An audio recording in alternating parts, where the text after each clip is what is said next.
In the vibrant era of the early 1980s, a seismic shift was about to shake the very foundations of professional wrestling. Vince McMahon, a visionary entrepreneur with an insatiable appetite for innovation, embarked on a daring quest to transform the fragmented landscape of wrestling territories into a national and eventually global phenomenon. At the time, wrestling was a patchwork of over 100 independent territories scattered across the United States, each with its own unique culture and roster of stars. Performers would toil tirelessly, crisscrossing the country in a grueling cycle of live events, often wrestling multiple times per night. Vince McMahon, however, had a different vision. He dreamed of a wrestling empire that would transcend regional boundaries and captivate audiences worldwide. With unwavering determination, Vince set out to lure the industry's most popular stars to his burgeoning World Wrestling Federation, WWF. He recognized that to achieve his ambitious goal, he needed to sign the biggest name in wrestling at the time, Hulk Hogan. Hogan, with his unrivaled charisma and thunderous power, had the potential to become the face of Vince McMahon's wrestling revolution. Remember that night in Madison Square Garden in January 1984?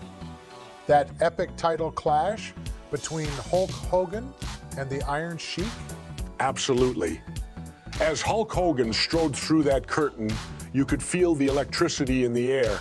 It was the perfect good guy, bad guy scenario. Hogan, the all-American hero with the American flag, facing off against the hated Sheik. The fans were on the edge of their seats, rooting for Hogan to win back our people, our country, and our belt. Hogan fought with all his might, using every ounce of power he had, and the fans loved it. To see our hero triumph like a hurricane, reclaiming American pride. It doesn't get any better than that. At long last, the secret is out. The wrestling fans of the world have shed the shame and come out of the closet. Yes, Gorilla, the Hulkamania epidemic has swept the nation. From the Rosemount Horizon in Chicago to the Spectrum in Philadelphia, fans have flocked to see the smiles on their heroes' faces. As the Hulkster battled his foes in the ring, he became more than just a wrestler. He became a symbol of hope and strength for a generation of fans who felt like outsiders. And now, Gorilla, as Hulk Hogan stands tall as the undisputed champion of the world, he has finally given wrestling fans the validation they have always craved. In the realm of professional wrestling, the quest for success often hinges on the emergence of a prominent figure.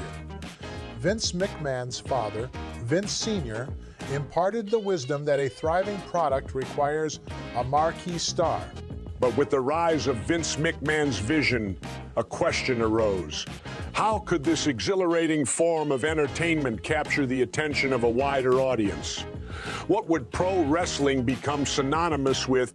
Enter Wrestlemania.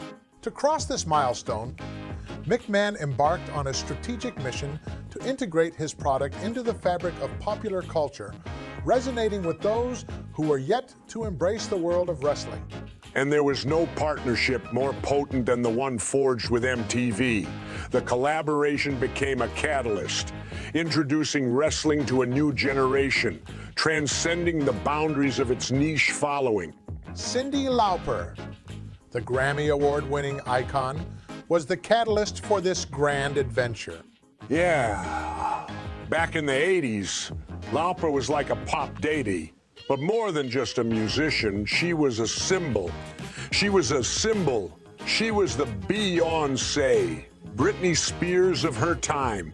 Her presence provided a bridge connecting different cultures. Her music, with its number one hits and MTV videos, legitimized the WWF as a force to be reckoned with. Before Lauper's involvement, pro wrestling was primarily a male-oriented domain. But expanding the demographics was a brilliant movie. This gave rise to the Rock and Wrestling Connection, a golden opportunity for the WWF to soar to new heights. MTV changed the game back in the day, man. It was the new kid on the block, and it showed us just how powerful it could be to put new artists in front of viewers. And when Cyndi Lauper's Girls Just Want to Have Fun hit the airwaves, it was like America's living rooms turned into dance parties. But what many people don't know is that the guy who played Cindy's dad in that video was a true legend, Captain Lou Albano. And that's where the rock and wrestling era was born. Cyndi Lauper and Captain Lou met on a plane and hit it off. And before you knew it, Lou was not only a wrestling icon, but a music star as well. It kind of made sense, right? A guy with a rubber band stapled to his cheek playing the quirky dad of a punk rock singer. And Vince McMahon realized that wrestling and rock and roll had a lot in common. They were both theatrical and entertaining, so why not mix them up? And that's how we got this bizarre mashup of a tough talking woman from Queens and the larger-than-life personalities of the WWF. In the early days of WWF, I never thought about collaborating with MTV. But then Cyndi Lauper's manager, Dave Wolf, came along and changed everything. Wolf was a wrestling fan as a kid. So when he met Captain Lou, they hit it off instantly. Wolf saw the energy and excitement backstage at an Iron Sheik versus Hulk Hogan match, and it reminded him of a rock concert. And that's when the idea was born to do something new and original. A cross-promotion between MTV and World Wrestling Federation. It was a bold move, but it paid off big time. It brought a whole new audience to both wrestling and MTV. Jesse, every time Hulk Hogan made an appearance as the guest video VJ, it boosted his popularity. Absolutely, Gorilla. MTV in 1985 wasn't just a non-stop stream of teen music and outlandish antics. It was a cultural phenomenon that gave birth to the iconic slogan, "I want my MTV." And once MTV became the go-to place for music videos, it also opened its doors to professional wrestling. WWF found a home there, giving its fans a new platform to enjoy their favorite athletes. Then around 1984, Vince McMahon realized he needed a villain to challenge his hero. He needed the ultimate heel, Roddy Piper. Piper had made a name for himself outside the major territories as a charismatic and intense wrestler. But with all those top stars wrestling together, Piper knew he needed something extra to stand out. Enter Piper's Pit, a segment where Piper insulted his rivals and relished getting under their skin. It was a brilliant way to build anticipation and cement Piper as the ultimate antagonist. While Hogan's larger-than-life personality earned him the cheers and admiration of sold-out crowds, it was Piper's raw and abrasive temperament that set him apart as one of the WWF's top villains. What made Piper unique was that you actually felt like he was a bit unhinged. He didn't conform to the norms, always doing things differently, but he was authentic in his own way. He genuinely believed in the rightness of his actions, and that's what made it effective. Piper's approach opened up new possibilities for the business that Vince McMahon was eager to explore, bringing the entertainment world into the wrestling arena. Well, Jesse, it seems like the seeds for this Wrestlemania confrontation were sown a few weeks ago on Piper's Pit. Oh, yeah, I remember that. Cyndi Lauper was on, right? That's right. And boy, did she make a splash. She sure did. I mean, the crowd was stunned when they saw her. A pop singer on a wrestling show. That was unheard of. And then Captain Lou Albano comes out and starts taking credit for finding Cyndi and making her a superstar. Yeah, he was going on and on about how women can't accomplish anything without a man behind them. That's when Cyndi really let loose. She started going off on Lou and the crowd went wild. It was like a scene from a movie. Captain Lou was her father in that Girls Just Want to Have Fun video. The fight that ensued set the stage for the first real craziness in the rock and wrestling connection. And Cyndi Lauper wasn't done yet. She promised Lou that she would have a female wrestler for him to fight at Wrestlemania. That's right. And now we're hearing that Cyndi has a wrestler all lined up. Who is it? I'm not sure yet, but I'm told it's going to be a huge surprise. Cyndi Lauper told Lou Albano that she'd show him what she had.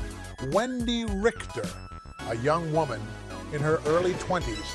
And let me tell you, Wendy Richter stood out like a sore thumb among those haggard and tired wrestlers who had been around for decades. Yes, Jesse.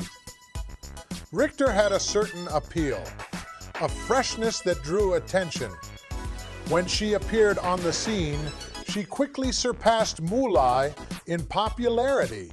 And with Cyndi Lauper as her manager, it became a case of youth versus the establishment. Two wrestlers, one representing the old guard and the other the future, were set to collide. And what better place to do it than on MTV, the music television channel that was all the rage at the time. That's right, Gorilla. The brawl to end it all was the perfect showcase for this epic confrontation. When MTV and WWF joined forces for that first show, it was a game changer. It took WWF out of its regional confines and thrust it into the mainstream. It was a marriage made in heaven, Gorilla. The combination of wrestling and music was a fantastic pairing. Jesse, what a spectacle the brawl to end it all was at Madison Square Garden. Indeed, Gorilla. With 20,000 rabid fans packed into the arena, the atmosphere was electric. It was complete pandemonium. And it proved to be a ratings juggernaut for MTV. Absolutely. Vince McMahon's gamble to use MTV as a vehicle to showcase this wrestling event paid off handsomely. The Brawl became MTV's highest-rated show at the time. The ratings were off the charts, 10 times higher than any other segment during the day or their music video broadcasts. This proves that wrestling has a massive appeal, and when presented in a captivating manner, it can reach a wide audience. McMahon must be thrilled with the results. He's hoping to convert these new viewers into loyal wrestling fans. Time will tell, Gorilla. But one thing is for sure. The Brawl to end it all has put wrestling back on the mainstream map in a... Vince McMahon, after a rare vacation, returned with the question that would shape WWF's future. What's our Super Bowl? Every industry has their Oscars or Grammys, but what would be WWF's grandest spectacle? And here's a fun fact, Jesse. Do you know who coined the term Wrestlemania? No. Who was it? It was actually one of Vince McMahon's employees, the legendary ring announcer, Howard Finkel. Howard Finkel? How did he come up with it? Well, he drew inspiration from two cultural phenomena of the time. Remember the Beatles and Beatlemania? Of course. The British invasion in the 60s, right? Yes. And then you have Hulk Hogan and his iconic Hulkamania catchphrase. I see where he's going with this. So, Finkel thought, if the Beatles created Beatlemania and Hulk Hogan has Hulkamania, why not create our own larger-than-life event? And thus, Wrestlemania was born. That's right. Finkel's creative mind gave us one of the most iconic event name in sports entertainment history. When word got out that Vince was planning this Wrestlemania thing, a lot of the wrestlers were like, what the heck is a Wrestlemania? Yeah, they were worried. They thought Vince might have bitten off more than he could chew, that he'd spend everything on this one big show, and if it flopped, it would be the end of the WWF. Vince's father had worked so hard to build this empire, and Vince might just throw it all away. The attitude of Roddy Piper was fear nothing and there are no rules. So here you have Hulk Hogan selling vitamins and drinking milk, and Piper's kicking ass and taking names and getting people over to hell with coconuts. But yet, Hulk Hogan was carrying the mail in and printing the money and becoming the flagship for the company. Yet tension was building behind the scenes. When you talk about top contenders, Don Muraco, Bob Orton, and that no-good Roddy Piper, they all wanted the Hulk Hogan spot. That's the nature of the business, to be the #1 guy and to be the champ. Roddy Piper at the time legitimately didn't like Hulk Hogan because he saw himself as a legend killer. And here all of a sudden Hulkamania is running wild.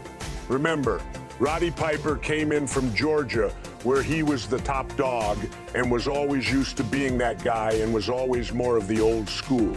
Here was a guy that was dismissed by Vince Sr. after his botched bagpipe segment 10 years ago and spends those 10 years with a thorn on his side to become a bigger star, as big of a star as Hulk Hogan was. Roddy Piper holds a strong opinion about Hulk Hogan. He believes that despite Hogan's success in movies like Rocky III, he lacks the true experience and skills that Piper has earned through years of hard work in the wrestling business. Piper feels that Hogan relies heavily on his signature leg drop and his "say your prayers" catchphrase, while Piper himself has a more well-rounded and entertaining style. The ongoing rivalry between Piper and Hogan has escalated their backstage animosity as WWF expands its operations to 2 shows. Piper and Hogan have yet to cross paths. However, with the calendar turning to 1985, the company is poised to capitalize on the excitement and anticipation surrounding these 2 iconic stars as their paths are set to collide. This is sure to raise the profile of WWF and create a monumental clash of characters and ideologies. While we had Roddy Piper not liking Hogan and Hogan becoming distrustful with Roddy, all of that going on behind the scenes was easy to put in front of the camera, so it worked. Now, the Piper and Hogan showdown would air on MTV as the main event of February's war to settle the score.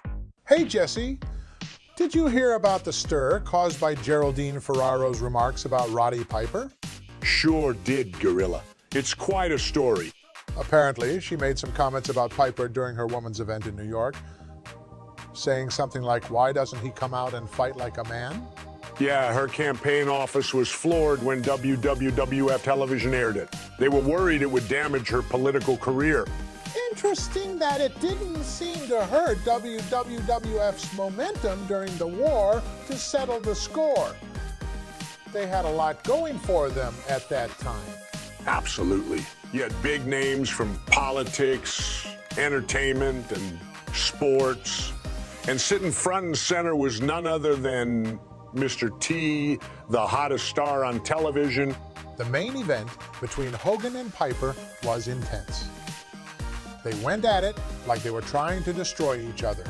I remember Hogan hitting Piper with a clothesline, and it was like hitting a brick wall. Piper just wouldn't budge. It was a brawl for the ages.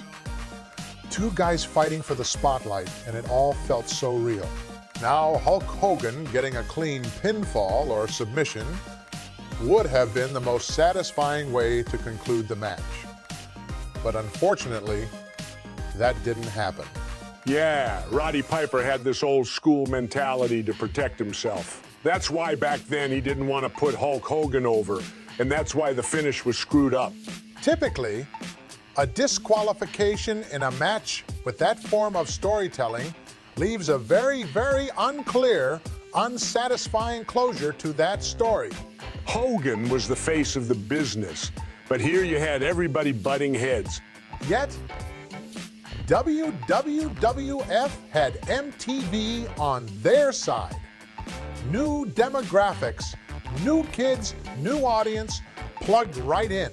It was just like throwing big tanks of gas on the fire. And the WWF brought in Mr. T, who was an enormous star, a household name as an actor, and a bona fide celebrity. And this was all to boost the rivalry between Hulk Hogan and Roddy Piper. Exactly. The combination of wrestling and celebrity worked because it featured the most popular elements of both worlds. And it became the starting point for the transformation of Hollywood into professional wrestling rather than professional wrestling trying to imitate Hollywood.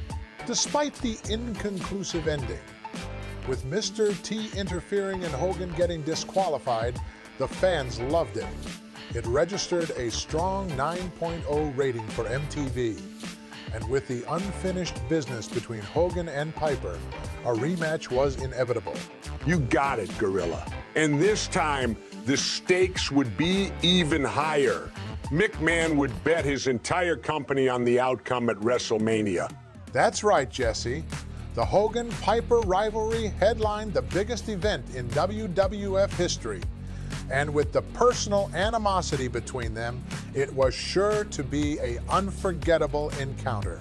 The rise of Mr. T in American pop culture was a lightning bolt. Nobody else could command the spotlight like he did back then. Hogan had a connection with Mr. T from Rocky III, and they hit it off. But there were a lot of hearts burning among the other wrestlers. Mr. T's personality rubbed some people the wrong way. Especially Roddy Piper. He couldn't stand Mr. T. Hogan welcomed the Hollywood star with open arms, but Roddy's old-school mindset clashed with it. He believed in protecting the sanctity of the wrestling business. Piper's verbal attacks only fueled the fans' desire to see WWF's hot new tag team take their revenge on the company's top villain. So, once Vince McMahon got Cyndi Lauper and Mr. T involved, everything started to snowball. Yeah, like a bunch of dominoes falling one after the other. Next thing you know, Muhammad Ali is showing up, then Liberace, and even Billy Martin. It was like the biggest party in town. Everyone wanted to be a part of it. It was definitely shaping up to be the most prestigious event to be seen at or to be a part of. So, at the time of WrestleMania, Vince was trying to think of how can he reach fans in the biggest way possible. That's when he used closed circuit. A form of television, which basically means that you would go to an arena or a theater to watch big, giant television screens of what was happening somewhere. Now, Vince McMahon Jr. had dabbled in various promotions utilizing this technology with closed-circuit television from the evil Kootenai Snake River Canyon broadcasts that bombed terribly. Closed-circuit television was the only delivery system to get WrestleMania out to the masses, but also to do it live, have a gate, and generate revenue from that gate. It was as if you were running a live event simultaneously in over 100 locations across the country. So you're asking a lot of people to go to these theater locations, sit and watch television with all these other people. Many people thought this thing won't work, and Vince has absolutely lost his mind. However, it takes crazy people to come up with these ideas and bring them to fruition and make them a reality. Nobody had utilized it in this grand way before, and Vince became the ringleader with this vision that pushed everybody to make these moves.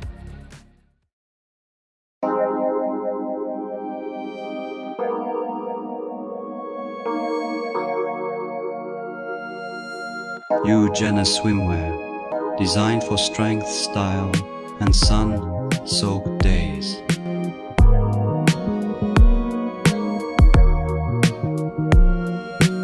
Discover the ultimate swimwear collection that embraces your unique beauty.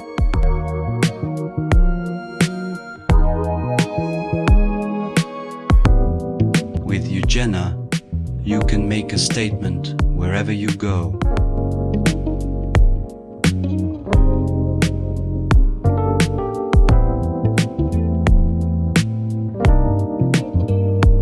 Jenna, swimwear. That's more than just a suit. It's a statement of self-expression.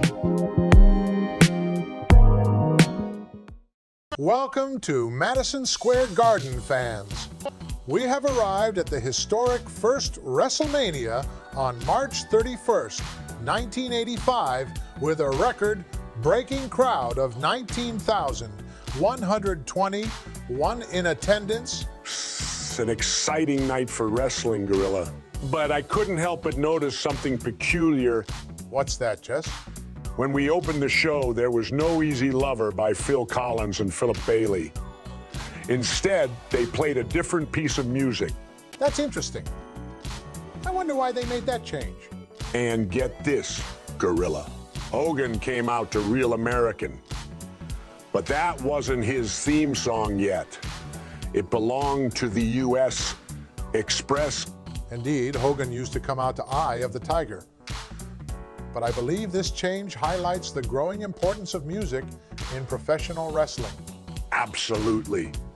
Hogan's appearance in Rocky III gave him a wider audience, and Vince McMahon realized that controlling the music meant controlling the character's image. Yes, Jess, we are witnessing the dawn of a new era in wrestling, where the characters and their music become inseparable. What's even more funny is this WrestleMania one opening as if it's broadcasted in space. Yeah, it feels like an intergalactic pay-per-view with the starry backdrop that resembles Star Wars. It's an odd layout that feels so bunchy and jumbled.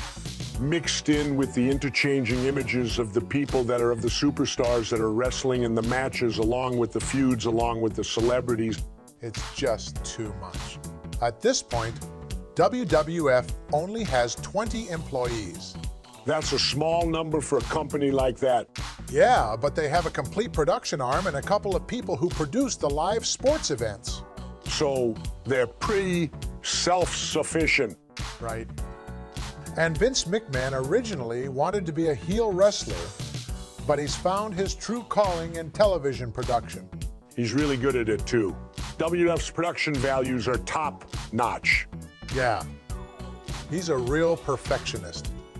He wants everything to be just right, and it shows.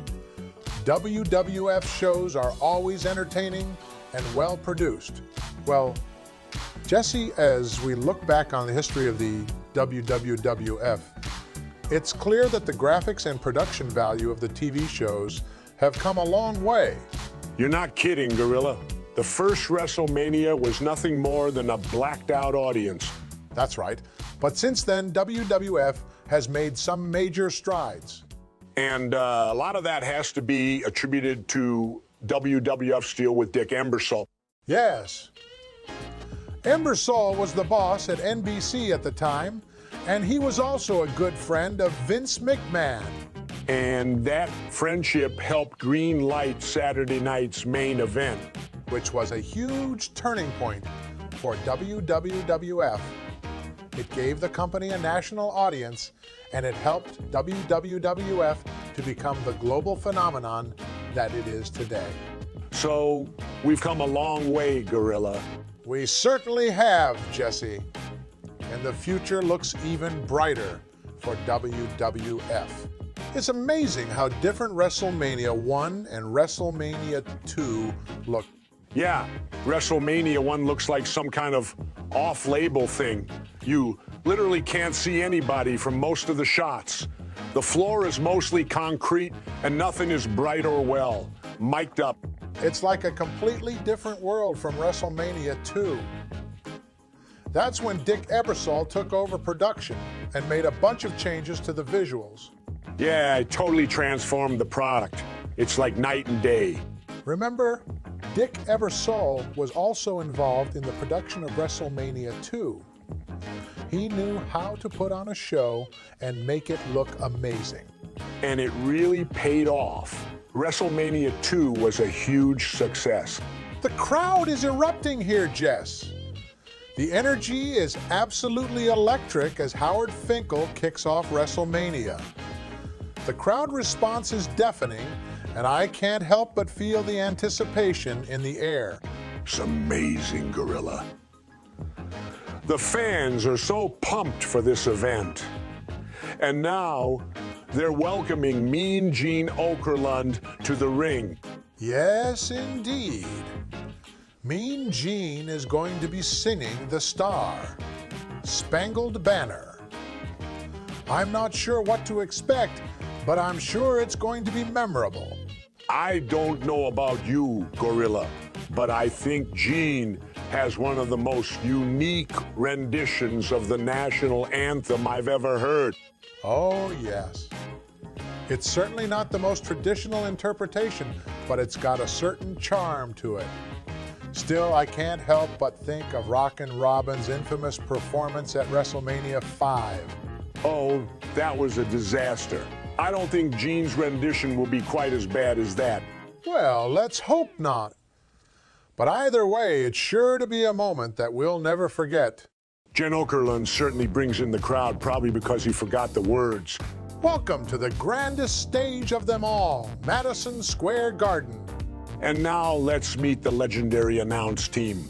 First up, the enigmatic Jesse Ventura, known for his signature quotes and colorful commentary. And joining me, the unforgettable Gorilla Monsoon, whose booming voice reverberated through the arena.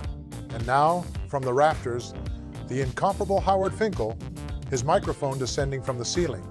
Not to be forgotten, Mean Gene, the master of backstage interviews, whose charisma and relentless enthusiasm made him a fan favorite. And finally, the esteemed Lord Alfred Hayes, whose nervous demeanor and hilarious mishaps provided an unforgettable spectacle. I mean, the guy can't get a word out cleanly to save his life. It's like he's having a stroke on live television. Yet you've got the sense that all of these announcers are incredibly on edge. They're horrified as the pressure is on to make this big night happen. True. We all remember Lord Alfred Hayes as a charming and delightful announcer, promo, and interview guy. But boy, this night, he was stiff as a board. It's like this is one night where he is totally psyched out and does not want to be on camera. Goodness gracious me. He's just seen wearing this completely grotesque white tuxedo. It looks like something out of a bad dream. We have a packed card tonight, with some of the biggest names in wrestling competing for the most prestigious prize in the business. But before we get to that, we want to introduce you to one of the most nauseatingly blatant, awful routines of Wrestlemania. What are you talking about? I'm talking about Lord Alfred Hayes. He's supposedly in the quote-unquote locker room, but on the floor you can see the ring right behind him over his shoulder with the wrestlers walking right by him. I see it. That's weird. It's even weirder that you can notice Alfred's eyes always dart over to something off camera, which is the wrestler coming at him. You're right. That's very strange. I don't know what he's trying to do, but it's definitely not working. I agree. It's a distraction from the match. I couldn't have said it better myself. Oh boy, here we go again. What's that, Gorilla? This repetitive post-match interview segment. It's the same thing after every match, except for a few exceptions where Mean Gene does more in-depth interviews. I agree. It's getting a bit nauseating. I mean, I understand the need for a quick victory speech or something, but this constant repetition is really getting on my nerves. Especially when the wrestlers just say the same generic stuff. I'm so happy to win. I want to thank my fans. I'm going for the championship. It's all so predictable. I'm into that, Jess. It's like they're all reading from the same script. I wish they would mix it up a bit. Give us some more personality, some more variety. I couldn't agree more. But for now, it seems like we're stuck with this repetitive post-match interview formula. Let's just hope it doesn't drive us completely insane.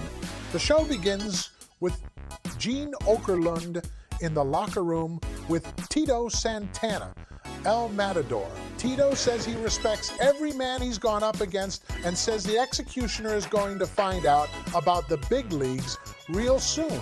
Then out of some twisted, bizarre, archaic video editing, the Executioner comes in. They try to make it look like they went to a different locker room at a different time. But yet when they come back, it's the same locker room. The camera's just panned over to the left.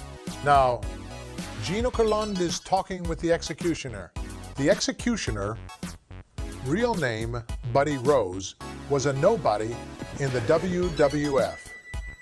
Santana was furious that he was being thrown away in a meaningless match. But Vince McMahon told him that he needed someone to ignite the crowd and kick off WrestleMania with a bang. Hey Jess, did you hear about Playboy Buddy Rose's interview on the PDWB podcast? Yeah, I did. He mentioned how he was disappointed about being the opening match instead of continuing his angle with Valentine. Welcome back to the squared circle, Santana. After a brief hiatus due to an unfortunate injury sustained at the hands of the formidable WWF Intercontinental Champion, Greg Valentine, Tito Santana returns to action. Indeed, Gorilla. Santana may have been sidelined for a while, but his rivalry with Valentine remains as intense as ever. However, with Valentine preoccupied with other matters, Santana has set his sights on another target to remind the wrestling world of his presence. That target is none other than the enigmatic Buddy Rose. Rose will don a mask once again to challenge Santana in a thrilling encounter. This serves as a clear message to Valentine, I'm back, and I'm coming for you. Santana has demonstrated tremendous resilience in overcoming his injury. His determination to reignite his feud with Valentine is evident in his choice of opponent tonight. By facing Rose, Santana hopes to send a resounding statement that he is not to be forgotten. One thing I noticed about all of these wrestlers on the card tonight is even though we have these two guys who hate each other and are going to fight each other, are only 5 feet apart. And you know what they do. They drop that whole pretense later in the broadcast.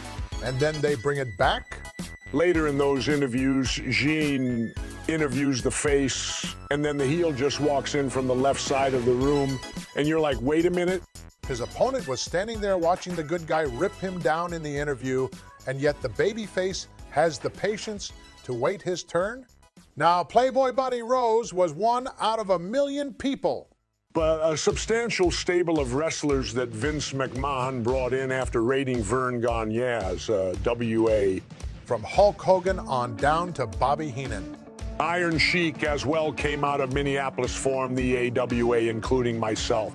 You see, Vince had a meeting with Vern Gagne. He sat down and talked about acquiring the AWA. What Vern didn't realize was that Vince McMahon was only there to extract information about Vern's share of his stake in Sam Muchnick's St. Louis Wrestling.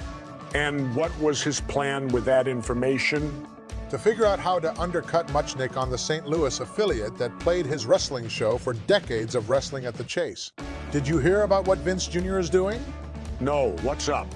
He's been offering affiliates more money and promising them 10 times the production value if they play the tape of a WF show. Wow, that's a lot of money. It's easy for him to do it. He's got more money than God. But why would he do that? It's simple. It looks better than his competition. That's why a lot of promoters are so alienated by his actions. They can't go near him. I can understand why. Vince is destroying the wrestling business. He's tearing down the walls that allowed it to thrive. And he's taking away the freedom of promoters to make money in their own territories. Exactly. It's a shame. The wrestling business is going to be ruined if this keeps up. When you look at how much Vince had riding on Wrestlemania 1. Yeah, it was a huge gamble. Vince Jr. already had a pre-written letter laying out how the WWF was going to go into bankruptcy. That's crazy.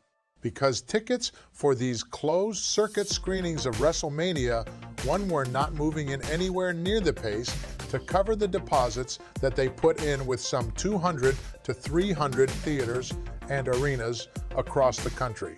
I can't believe they were so close to failure.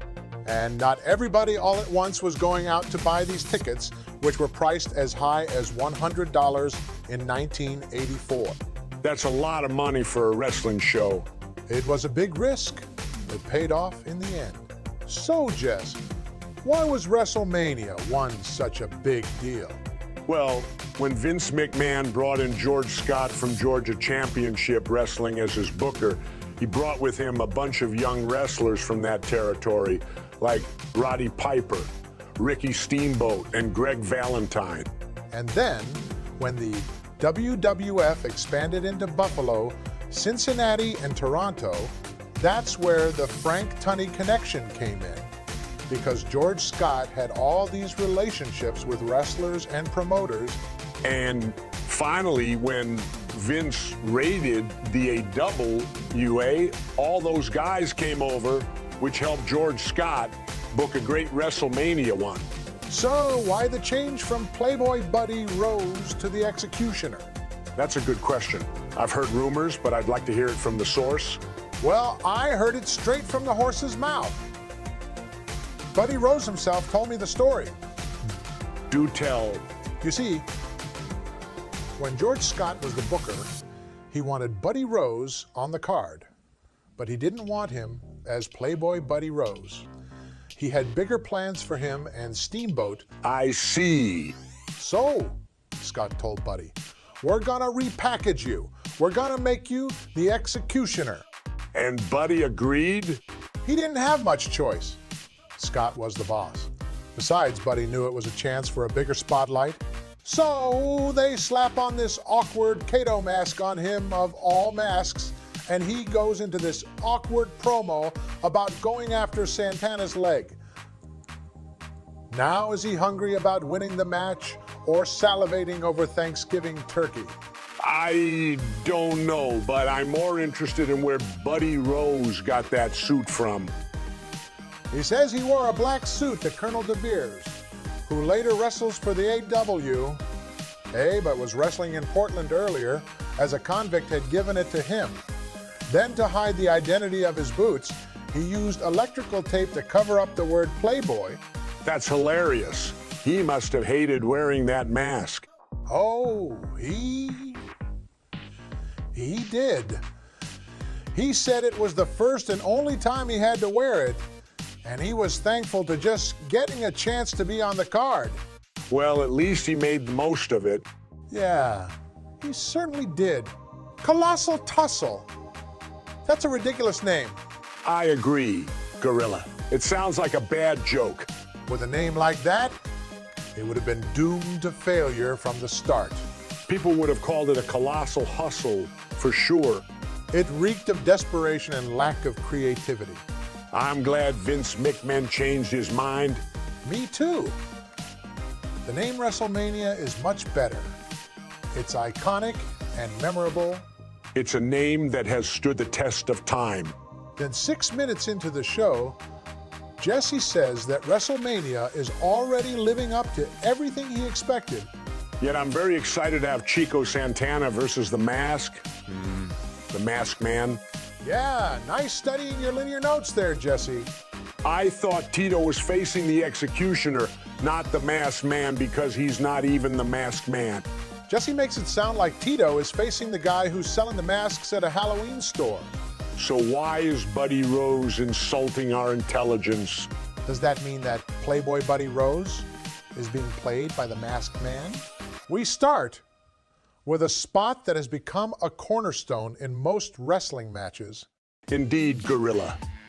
Santana may have been sidelined for a while, but his rivalry with Valentine remains as intense as ever.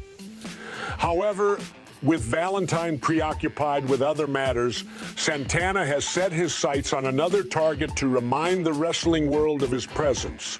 Yes, Jess. They're not as tight as they should be for springboarding. Can you imagine The Undertaker trying to do his old school maneuver on these ropes? He'd end up on the floor. It's amazing how different WrestleMania 1 and WrestleMania 2 look. Look at Santana now. He's walking up the ropes to rotate the side headlock to the mat. And he lands right on top of the Executioner, laying on his lungs. Just a reminder, folks, the side headlock is not a submission move. It's a wear, down hold. We are delighted to have cameramen and newspaper reporters from all over the world here tonight. This is a real chance and strategy for any pro wrestling organization. It's the first time that photographers and reporters have been given free rein to cover wrestling as an entertainment event. The WWF and other wrestling companies have never done this before. Nowadays, you don't see many people outside of the WWA crew around the ring. Yeah, it's like a no-go zone now. Santana roll up the Executioner for a cradle. Wow. WCW may be where the big boys play, but Santana is showing that WWF is where big boys work.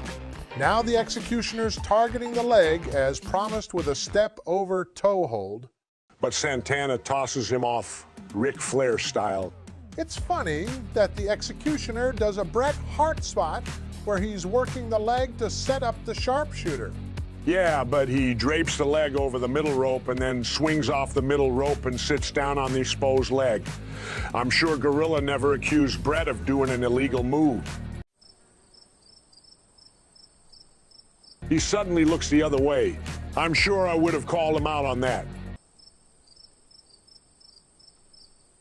The Executioner goes for that move again, but gets kicked to the floor. Then all of a sudden we see a flying forearm as Santana hits the flying jalapeno, the flying burrito. The referee waves it off after the figure four without being really anywhere near the Executioner to ascertain that he's quit. In fact, the referee's head is too stuck out of the ass of the ropes to tell if he gave up or not. Now he hears the Executioner going, my leg, as opposed to your leg.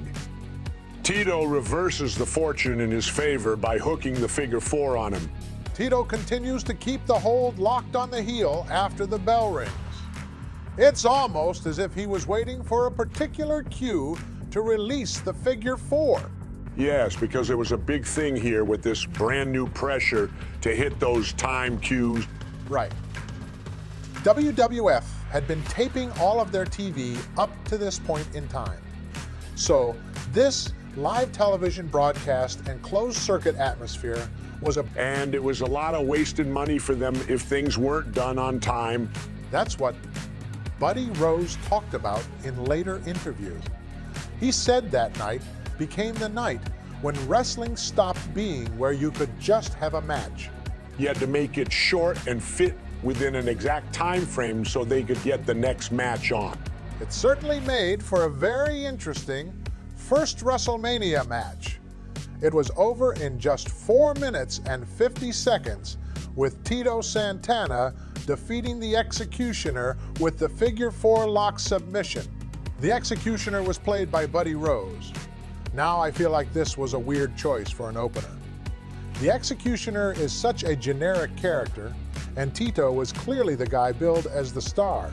Yeah, that made it so this felt much more like a squash that you would see on primetime wrestling and not a major show like this. And that's even with the Executioner's undefeated record.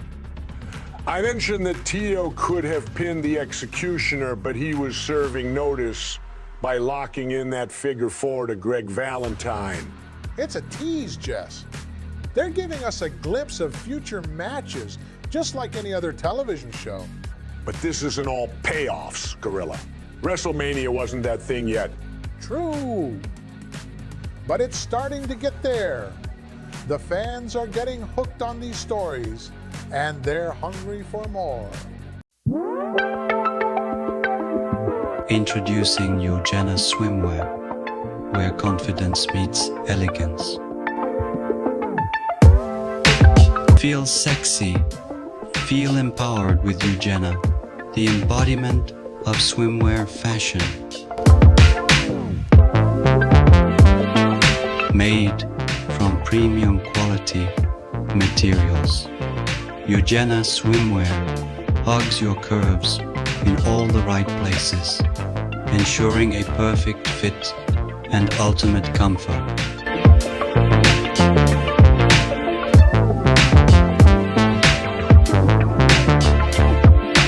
Eugenia swimwear designed for the modern woman who knows how to make a splash. Now Lord Alfred does another awkward pitch to Gene. Yeah, it's like he doesn't even know what he's doing. And Gino Kerlund is with Special Delivery Jones and one King Kong Bundy. It's here that now they've already given up on creating any kind of illusion. Because after Jones does his promo, he just walks off television. And then Bundy comes in. And it's clear that they're just trying to fill time. He's standing there the whole time like a dumbass at the deli counter with his ticket in his hand, waiting for his number. Here is this guy they've been feuding for the last couple of weeks or months. They hate each other. They are here to fight. But they can sit in together and be all cool. We are now going to witness a piece of wrestling history in the making. That's right, Gorilla. This is the infamous 9-second match that would hold the record for the fastest victory in wrestling for years to come. The combatants in this historic bout are none other than the colossal King Kong Bundy and the lightning-fast Special Delivery Jones. Bundy, a massive and imposing figure, towered over his opponent like a colossus. Jones, on the other hand, was a diminutive but agile athlete with lightning-quick reflexes. Bundy has an unforgettable look with his black singlet and hairless body.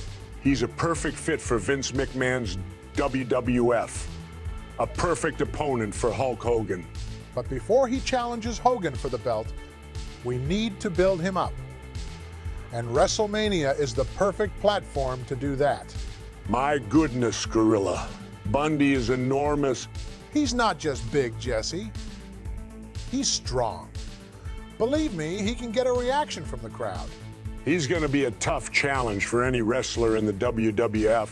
Jones has been in the wrestling game for almost 15 years. Gorilla. He's not a main eventer, but he's a solid mid-carder. He's won a few titles and been in some big matches. That's right, Jesse. Jones is a tough opponent for Bundy, but Bundy is looking to climb the ladder. A win against Jones at a show like Wrestlemania would be a big step up for him. Jones is known for being tough in defeat, Gorilla. He's lost to some of the top stars in the business, but he's always made them look good.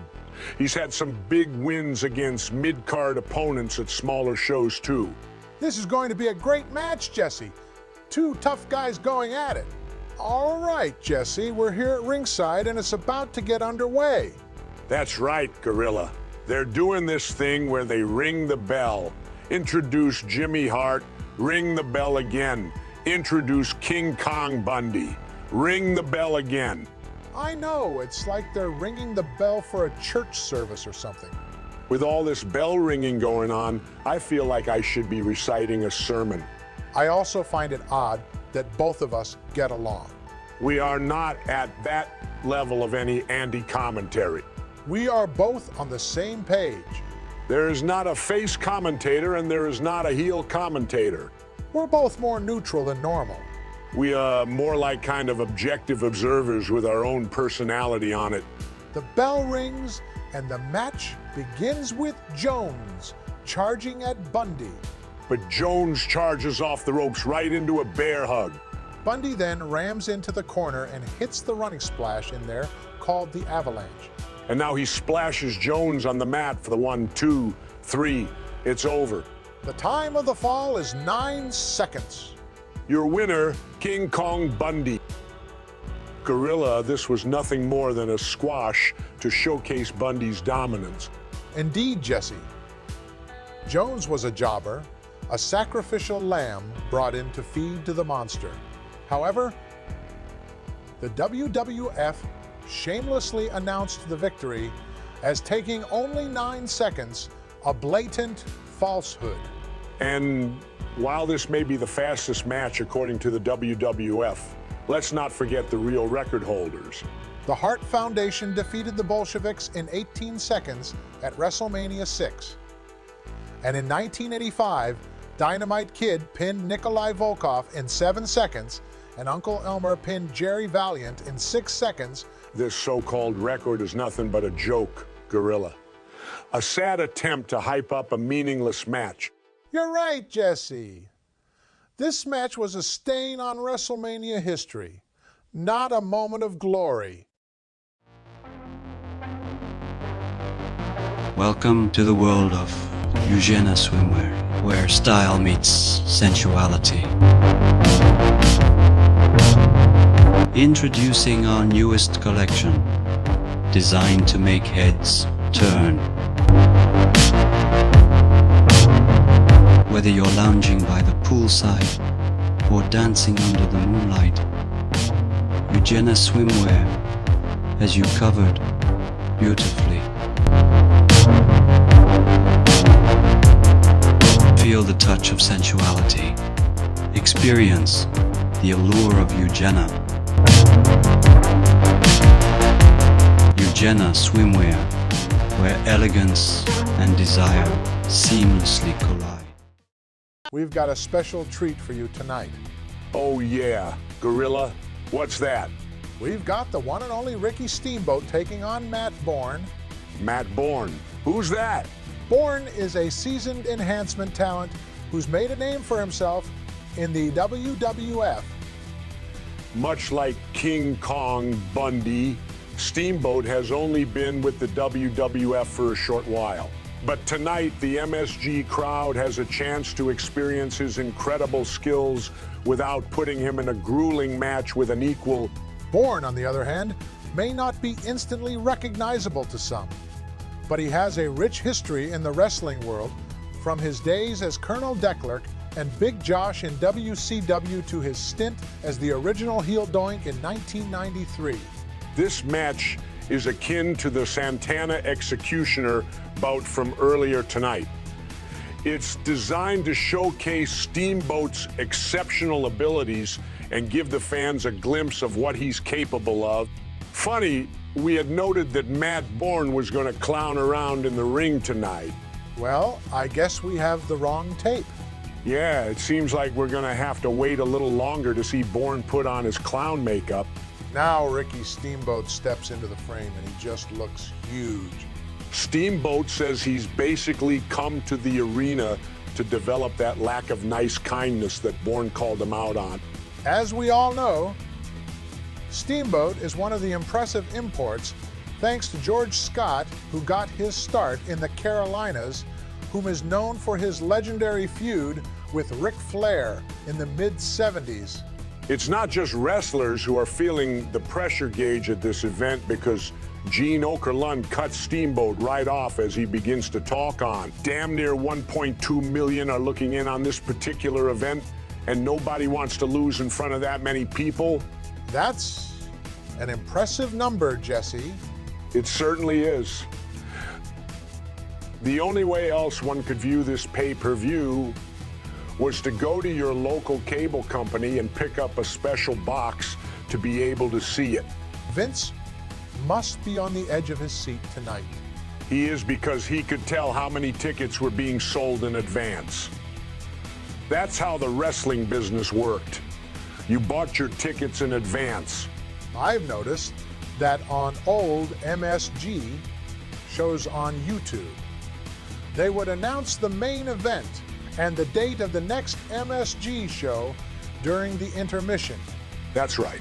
And it was close that till the week of the show that there was anywhere near enough people who were come up to cover the deposits to reserve these theaters. Vince had big dreams, didn't he? He did. He was trying to figure out what it takes to get people in the building. He promoted everything from Evil Knievel to ice hockey. But none of his big events sold any tickets. That's right. And they all took a financial bath, especially the Evil Knievel idea. Evil just bailed halfway through the stunt and pulled his parachute. What a disaster. It certainly was. But tonight, with WrestleMania 1, Vince's dream is finally coming true. Steamboat starts off with a knife edge, chop off the ropes, classic Steamboat. He's engaging in some standard catch. As catch can wrestling with chops and a headlock, squeezing on Bourne's ear. Bourne responds with an inverted atomic drop. I have to say, Gorilla, this match is leaving something to be desired. It's lacking in athletic performance and production backstage. I agree, Jesse. This is far from the type of wrestling that NWA and WCW fans are accustomed to. It's more like Yankee wrestling with 2 slams and a pin to end it. Exactly. The matches we're used to seeing are 40-minute battles, showcasing the athleticism and endurance of the competitors. Bourne just hit a belly to belly suplex out of the corner. He followed up with a snap vertical suplex, but he didn't hook the leg, so he only got a 2 count. Well, Jesse, that was quite a match. Yes, Gorilla. Steamboat put on a clinic out there. He certainly did. His high-flying moves were a sight to behold. And that flying karate chop was simply devastating. Absolutely. And let's not forget the flying crossbody off the top rope. That was the match. Well, he's got the potential, that's for sure. He's got great strength and agility. He does, but he needs to work on his technique. He's too reliant on chops, back suplexes, and neck breakers. I agree. He needs to add more variety to his moveset.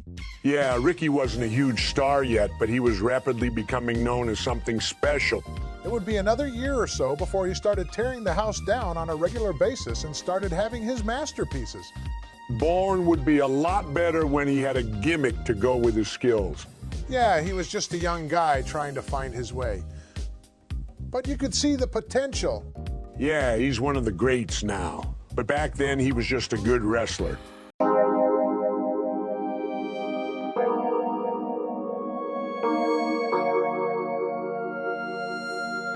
Jenna swimwear, designed for strength, style, and sun-soaked days.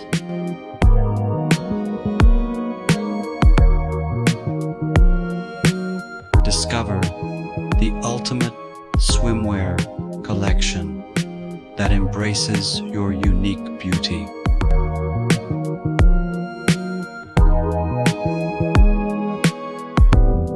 With Jenna, you can make a statement wherever you go.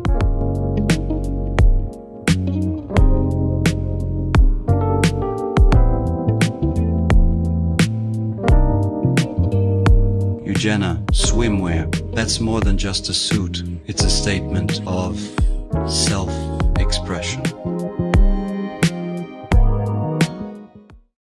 Any truth to the rumor that Bruno didn't want David in the business? Apparently, yeah. Can't say I blame him. Look what happened to him. True enough.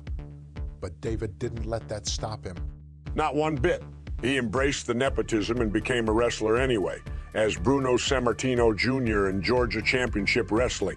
Well, I gotta say, I respect David for that. He knew what he wanted and went for it. Me too. Not the easiest path, but he paved his own way. Gorilla, I was just thinking about David Sammartino's career. His first major feud and exposure to audiences was in a rematch with Larry Zbyszko in Georgia, even though his father had already beat Larry convincingly in the famous Shea Stadium show. So there wasn't much to avenge there. Inevitably, Vince McMahon discovered the existence of another Sammartino. That's right, Gorilla. He couldn't resist exploiting a potential gimmick for profit.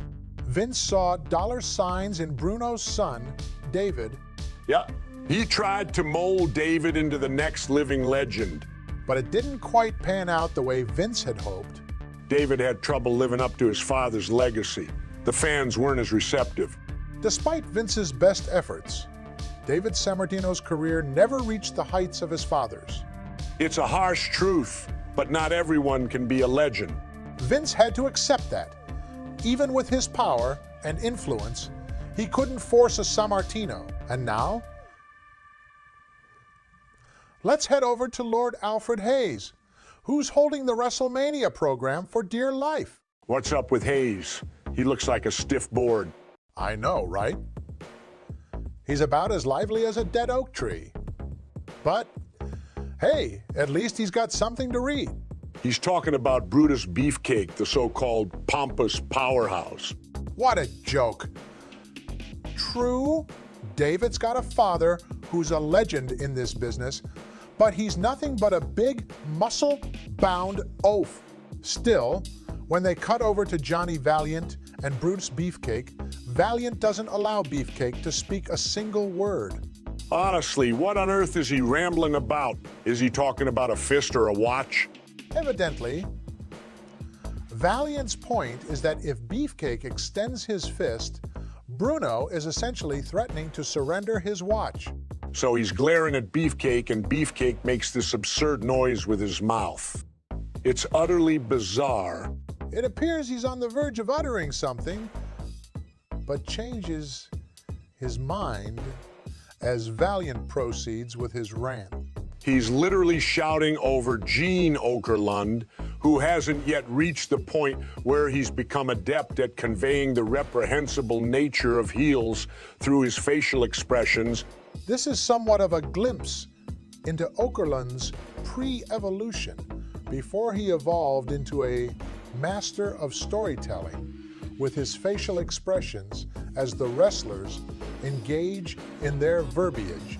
So we return from our backstage interviews back to the squared circle. And besides the main event, the WWF founder found it prudent to give David Sammartino versus... Yeah, Gorilla.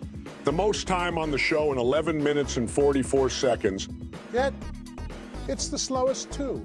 Speaking of the slow and sluggish, David Sammartino is probably in the deepest dark shadow that there ever was, and there is no hope of glimpsing the light. As I am sure as they were promoting this match, they were building David to be as famous as his dad. Given the fact Bruno Sammartino is one of the biggest draws in the history of wrestling and the most consistent draws in the history of Madison Square Garden, so you got to try and keep Bruno in the fold. So, Jesse, what's your take on father and son Sammartino? Well, Gorilla, I gotta tell you, I think they're pretty damn interchangeable. Same necks, same noses, even the haircuts are the same. I couldn't disagree with you more, Gorilla. What? I couldn't disagree with you more, Jesse. They don't look anything alike, especially their haircuts. Oh, come on, Gorilla. You know what I mean.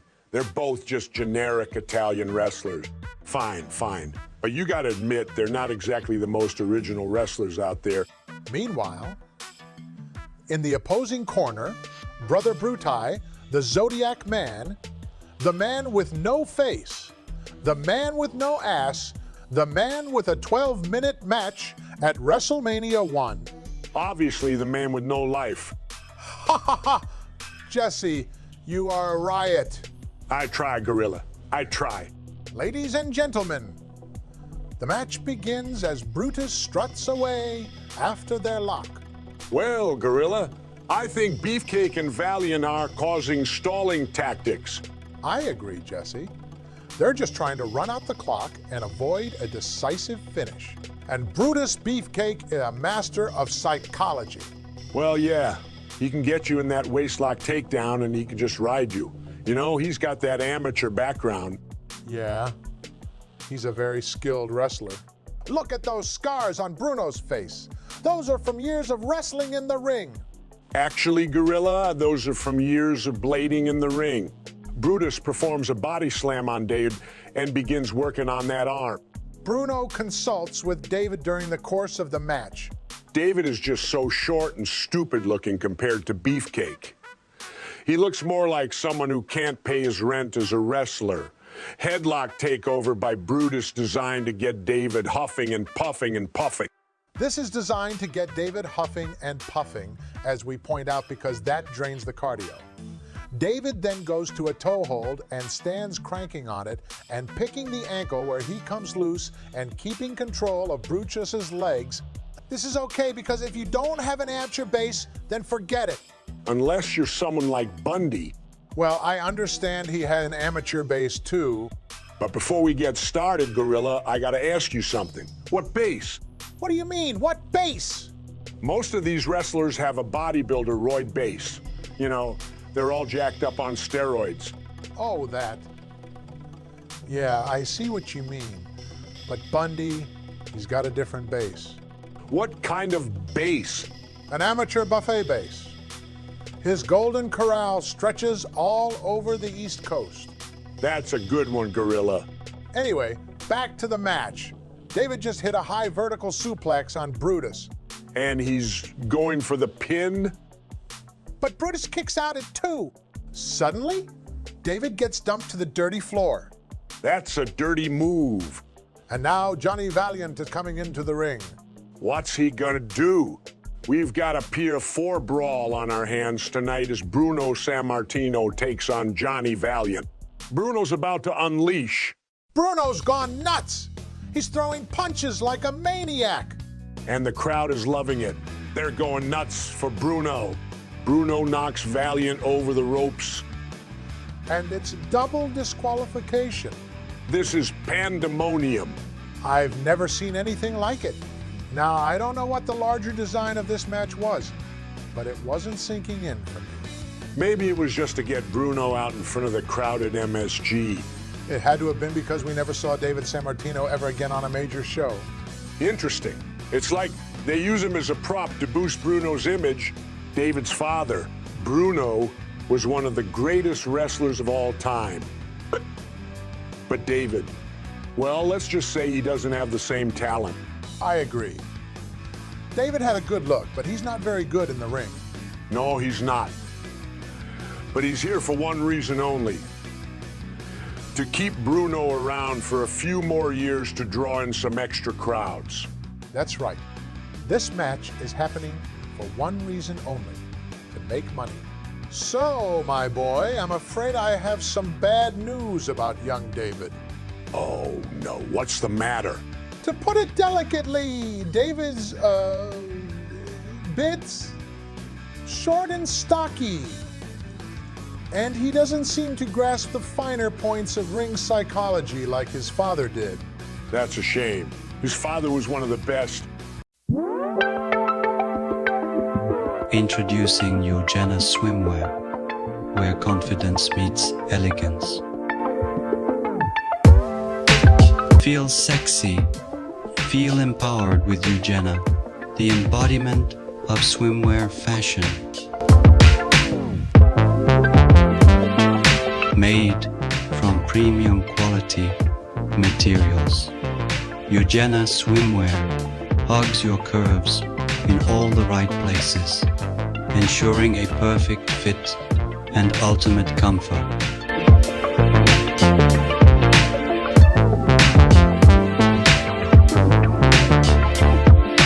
Eugenia Swimwear, designed for the modern woman who knows how to make a splash.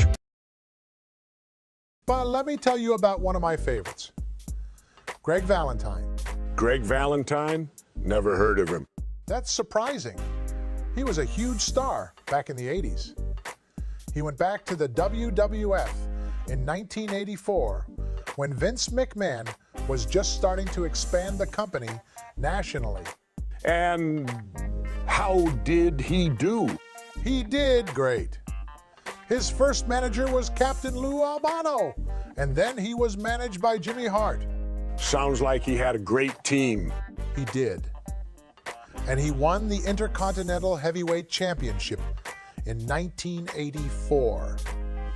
He defeated Tito Santana in a brutal match that really showed off his skill.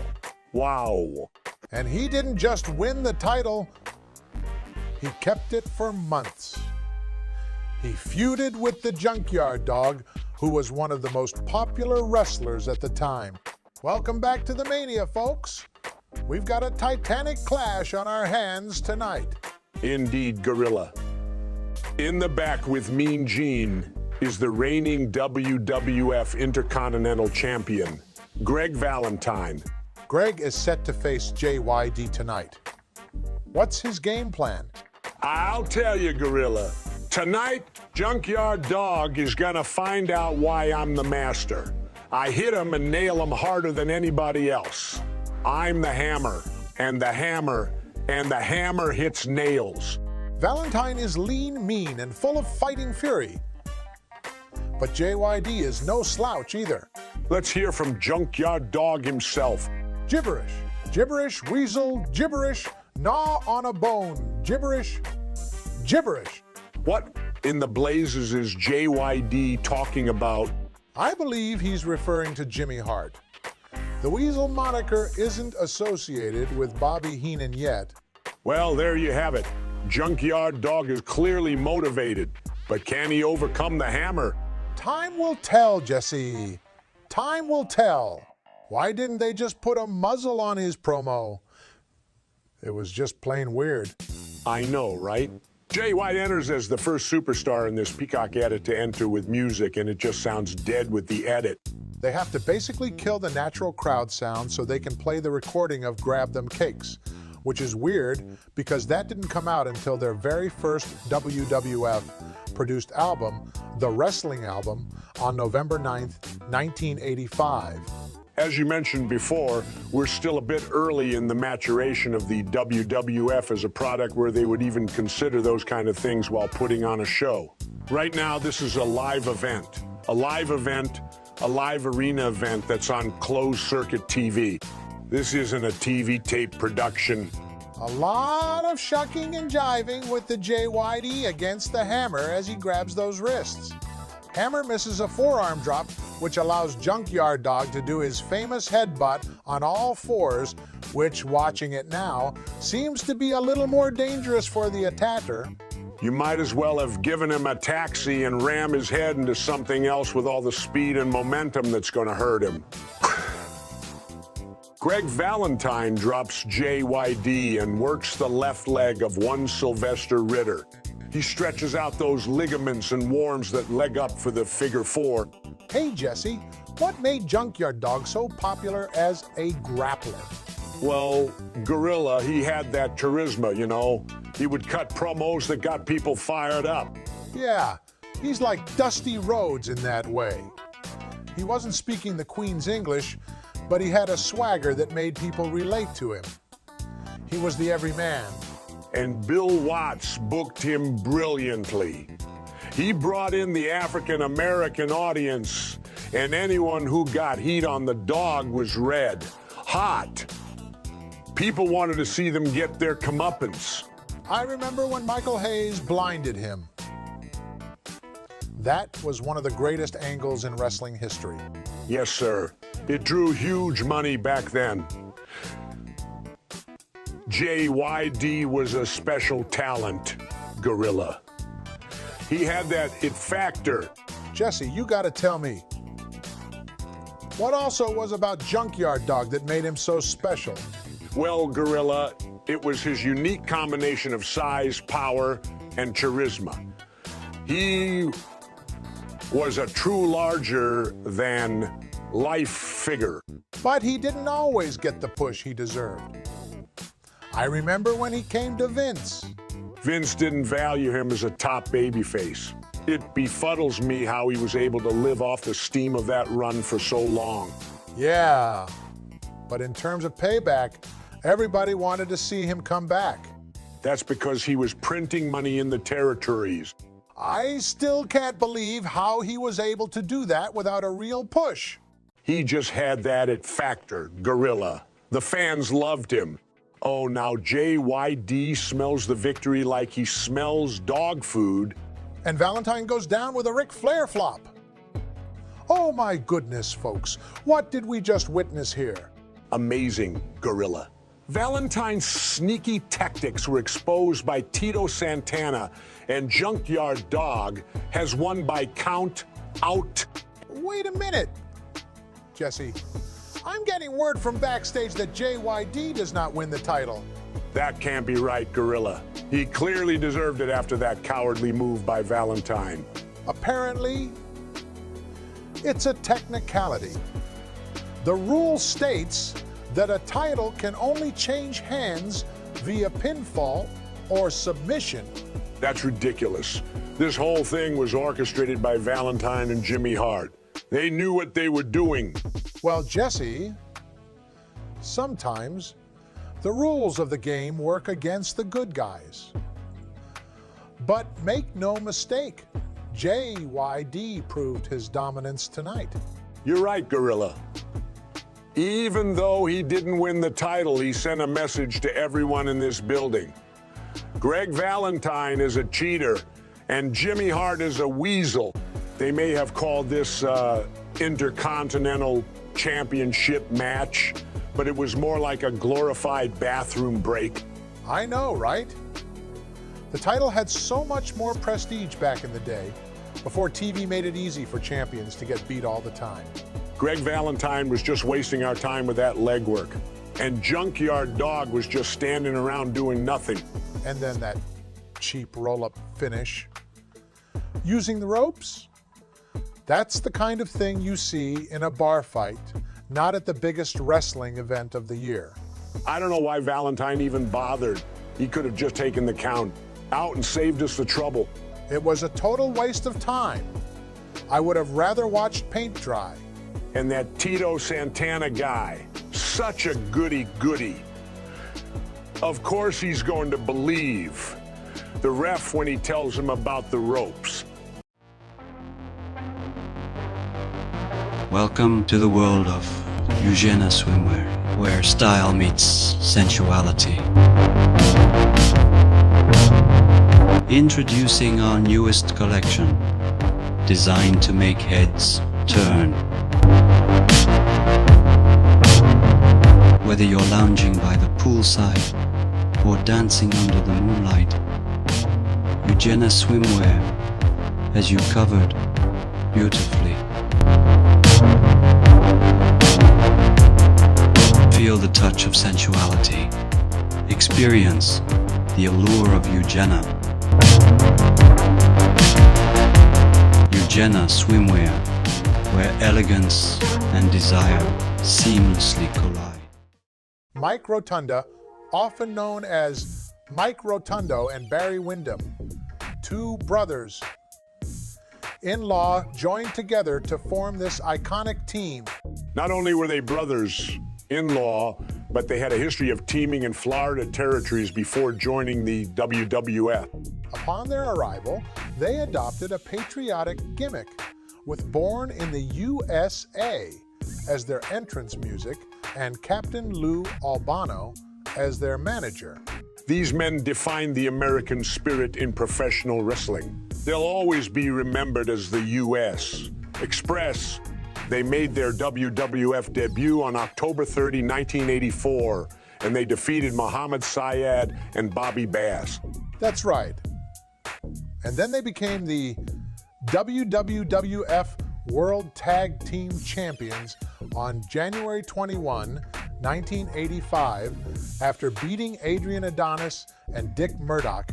They held the titles for 2 months before challenging Nikolai Volkov and the Iron Sheik at Wrestlemania 1. I remember that match. It was a classic. Volkov and the Iron Sheik won, but the U.S. Express gave them a run for their money. They were a great team. They were young, athletic, and they had a lot of potential. It's a shame that they didn't have a longer run as champions, but they definitely made their mark on the WWF. Well, folks, we head into the locker room with the Iron Sheik and Nikolai Volkov, with Fred Blassie as their manager. And here's where we first heard the Iron Sheik coin the phrase "Gene Mane." That's right.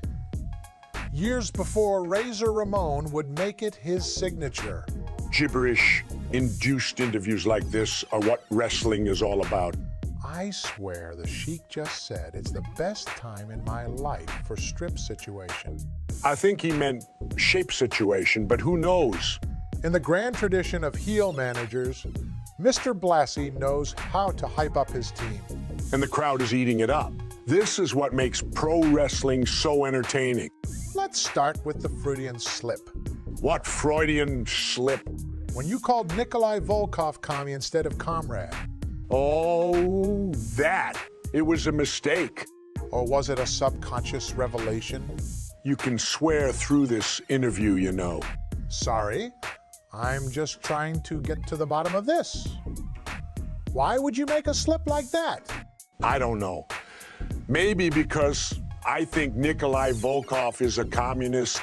That's a pretty serious accusation. Hey, don't shoot the messenger. I'm just saying what I saw. Well, I'll need you to provide some evidence. I don't have any evidence. It's just a feeling I had. A feeling? Yeah, a feeling. You know, like when you know something is true, even if you can't prove it. I think I understand. Now let's talk about the tag team champions, the U.S. Express. Yes, they've been doing great lately. They're a tough team to beat, led by their manager, Captain Lou Albano. What the hell is that on his chin? It looks like safety pins with rubber bands hanging from it. Well, that's one of the many things about Captain Lou Albano that caught Cyndi Lauper's eye. I suppose it's part of the rock and wrestling connection. Wyndham and Rotundo would later be known in the WWF as IRS and the Stalker. And with the IRS and the Stalker, they somehow managed to tax their way to the titles. During the interview, Mean Gene turns to Mike Rotundo, but Mike cuts him off and replies, "Gene, all the talking is done. We're going in the ring now." He asks Barry Windham a question, but he replies with the same answer. "Gene, we're on our way to the ring right now." One thing I've got to ask, guys, why are you still in your polos? But you're not even wearing your gear. Well, that's certainly interesting. I've never seen a team strip down to put on their gear in front of the interviewer before. Well, it looks like they're finally going to put on their gear. Wyndham and Rotundo are taking off their polos. Wait a minute. What's this? Wyndham and Rotundo are stripping down to their underwear. I can't believe this. They're actually going to put on their gear in front of the fans. Well, I'll be damned. I guess anything can happen in the WWF. Well, here he is, the one and only Volkov. And he's singing the Russian national anthem. The crowd is surprisingly respectful. I know, right? I thought they'd be drowning him out with horns and booze. The Iron Sheik is confusing the crowd. I think he's trying to say that Russia, Iran, and USA are all number one. But that doesn't make any sense. I know. It's enough to bring MSG to a silent confusion. Wow! Did you hear that? The U.S. Express is coming down to the ring now. Yeah, I see them. That team is comprised of the tax collector and the husband killer, led by Captain Lou Albano, no less. The husband killer. That's a bit intense, don't you think? Oh, it gets even better. Apparently, Barry Windham is known as the Widowmaker. He creates widows by killing husbands. Talk about a dark gimmick. So what's next? 1-800-LINES for the services of a stalker. 1-800-I-KILL-HUSBANDS. Who came up with that idea? I have no idea, but whatever it's supposed to mean, all we know is that it implies murder. Pretty morbid for a wrestling gimmick. True. But you know how it goes in the world of wrestling. Anything goes. Let's see how this plays out in the ring. Hopefully, no actual husbands will be harmed in the making of this match. We sort of get a ripped-off Born in the USA Peacock version dubbed over the entrance theme for US Express. That's right, Gorilla. And let's not forget that these two are both all-Americans from Syracuse. Well, actually, Gorilla, only Mike Rotundo is from Syracuse. Oh, really? Interesting. So, he's not a real American after all? Well, he was born in the USA, so I guess that makes him an American. But he's not from Syracuse, so he's not a real American. I don't know, Gorilla. I'm just a commentator. Well, let's move on to another topic. Did you know that the Iron Sheik was a two-time Olympic team member? Actually, Gorilla, that's not true. The Iron Sheik was never an Olympic wrestler. Really? Yeah, he was just an assistant coach for Team USA in 1972. Breaking news, Jesse. We have an explosive development in the wrestling world. What is it, Gorilla? Jesse, I've noticed something peculiar about the championships here. What's that? The tag team title belts look remarkably similar to the old NWA World title. It's like a throwback to a simpler time. That's fascinating, Gorilla. It's also interesting to note that the belts here are all different from the ones we're used to seeing today. These are the primitive versions. So it seems. Another thing we've noticed, Gorilla, is that while we've seen plenty of dead Super Bowls, World Series, and English languages, we've never seen a dead Wrestlemania. That's true, Jesse. But I'm starting to wonder if we're seeing a lot of dead wrestlers here. Tragically, yes. Match begins with a huge hip lock and drop kick and body slam on the Iron Sheik by Rotundo. Oh, man. That was some crazy agility and, dare I say it, aerial prowess. Indeed, Jesse. Rotundo is certainly showing off his incredible athleticism. Barry Windham tags in now. Windham tags in and drops the boot on the Iron Sheik to his lower abdomen. Wow, that was a brutal shot. Sheik somehow kicks Nikolai as they are trying to hit Windham as he hits his own partner. Oh, no. That was an illegal move. I agree, Jesse. Sheik's boots are an ominous-looking weapon. He should not be using them in this match. I can't believe that's not part of professional wrestling, Gorilla. What are you talking about? People kick people all the time with wrestling boots. It is against the rules, Jesse. Illegal. That can't be. Believe it or not, folks, we have a battle of the managers at ringside. Captain Lou and Freddie Blassie are going at it. Windham gets the hot tag and goes for a drop kick on Volkov. But wait, here comes the Iron Sheik. He's got Freddie Blassie's cane. Sheik nails Windham with a cane shot over the shoulder. Volkov covers Windham. 1, 2, 3. And we have new WWF Tag Team Champions. Nikolai Volkov and the Iron Sheik defeat the U.S. Express in just 6 minutes and 56 seconds. I mentioned during the broadcast that the crowd here is stunned, as well as the million-point-something plus watching. I said something plus. You meant million-point-something watching around the globe. Could have said a million-plus, Gorilla. It's the same thing. I'm guessing apes aren't necessarily math wizards. But wait a minute, Gorilla. Blassie is denying that the Iron Sheik had a cane. Are you kidding me, Jesse? We all saw it. Well, Blassie is saying that he doesn't know where the cane came from. This is ridiculous. Blassie is a master manipulator. He's trying to get away with one here. In the meantime, the match has resumed, and the Sheik is putting the belt on and barking into the microphone about how they've triumphed, and Blassie's got the tag team champions now. It's funny, Gorilla, because Mean Gene points out that there was some controversy regarding the winner of the match. I'm not surprised, Jesse. Blassie is always looking for an angle. Well, it was nice to see Freddie Blassie doing some Bobby Heenan type stuff there. Indeed, Jesse. He's a master of the art of deception. I don't think there was any real backstory to this, other than Sheik and Volkov hate America. And the U.S. Express were the reigning tag team champions. Exactly. Windham would eventually go on to smaller and worse things in the WWF as the Widowmaker, the Stalker, and Blackjack Windham. And Rotundo became IRS, the evil tax man. You can say the same for the opponents. Volkov formed the Bolsheviks, jumped on the American bandwagon, and became Nickel Dime Volkov. And Sheik became an Iraqi despite being from Iran.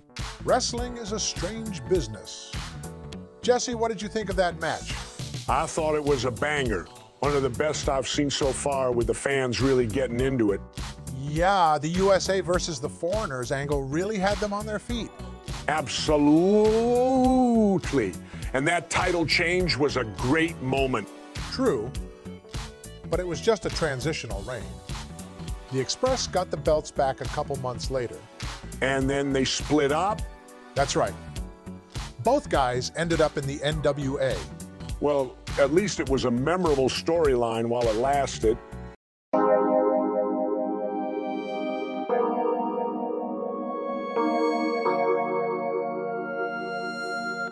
Jenna swimwear, designed for strength, style, and sun-soaked days.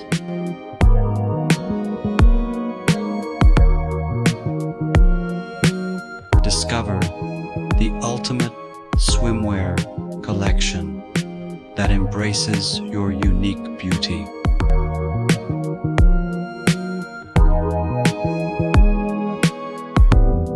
With Jenna, you can make a statement wherever you go.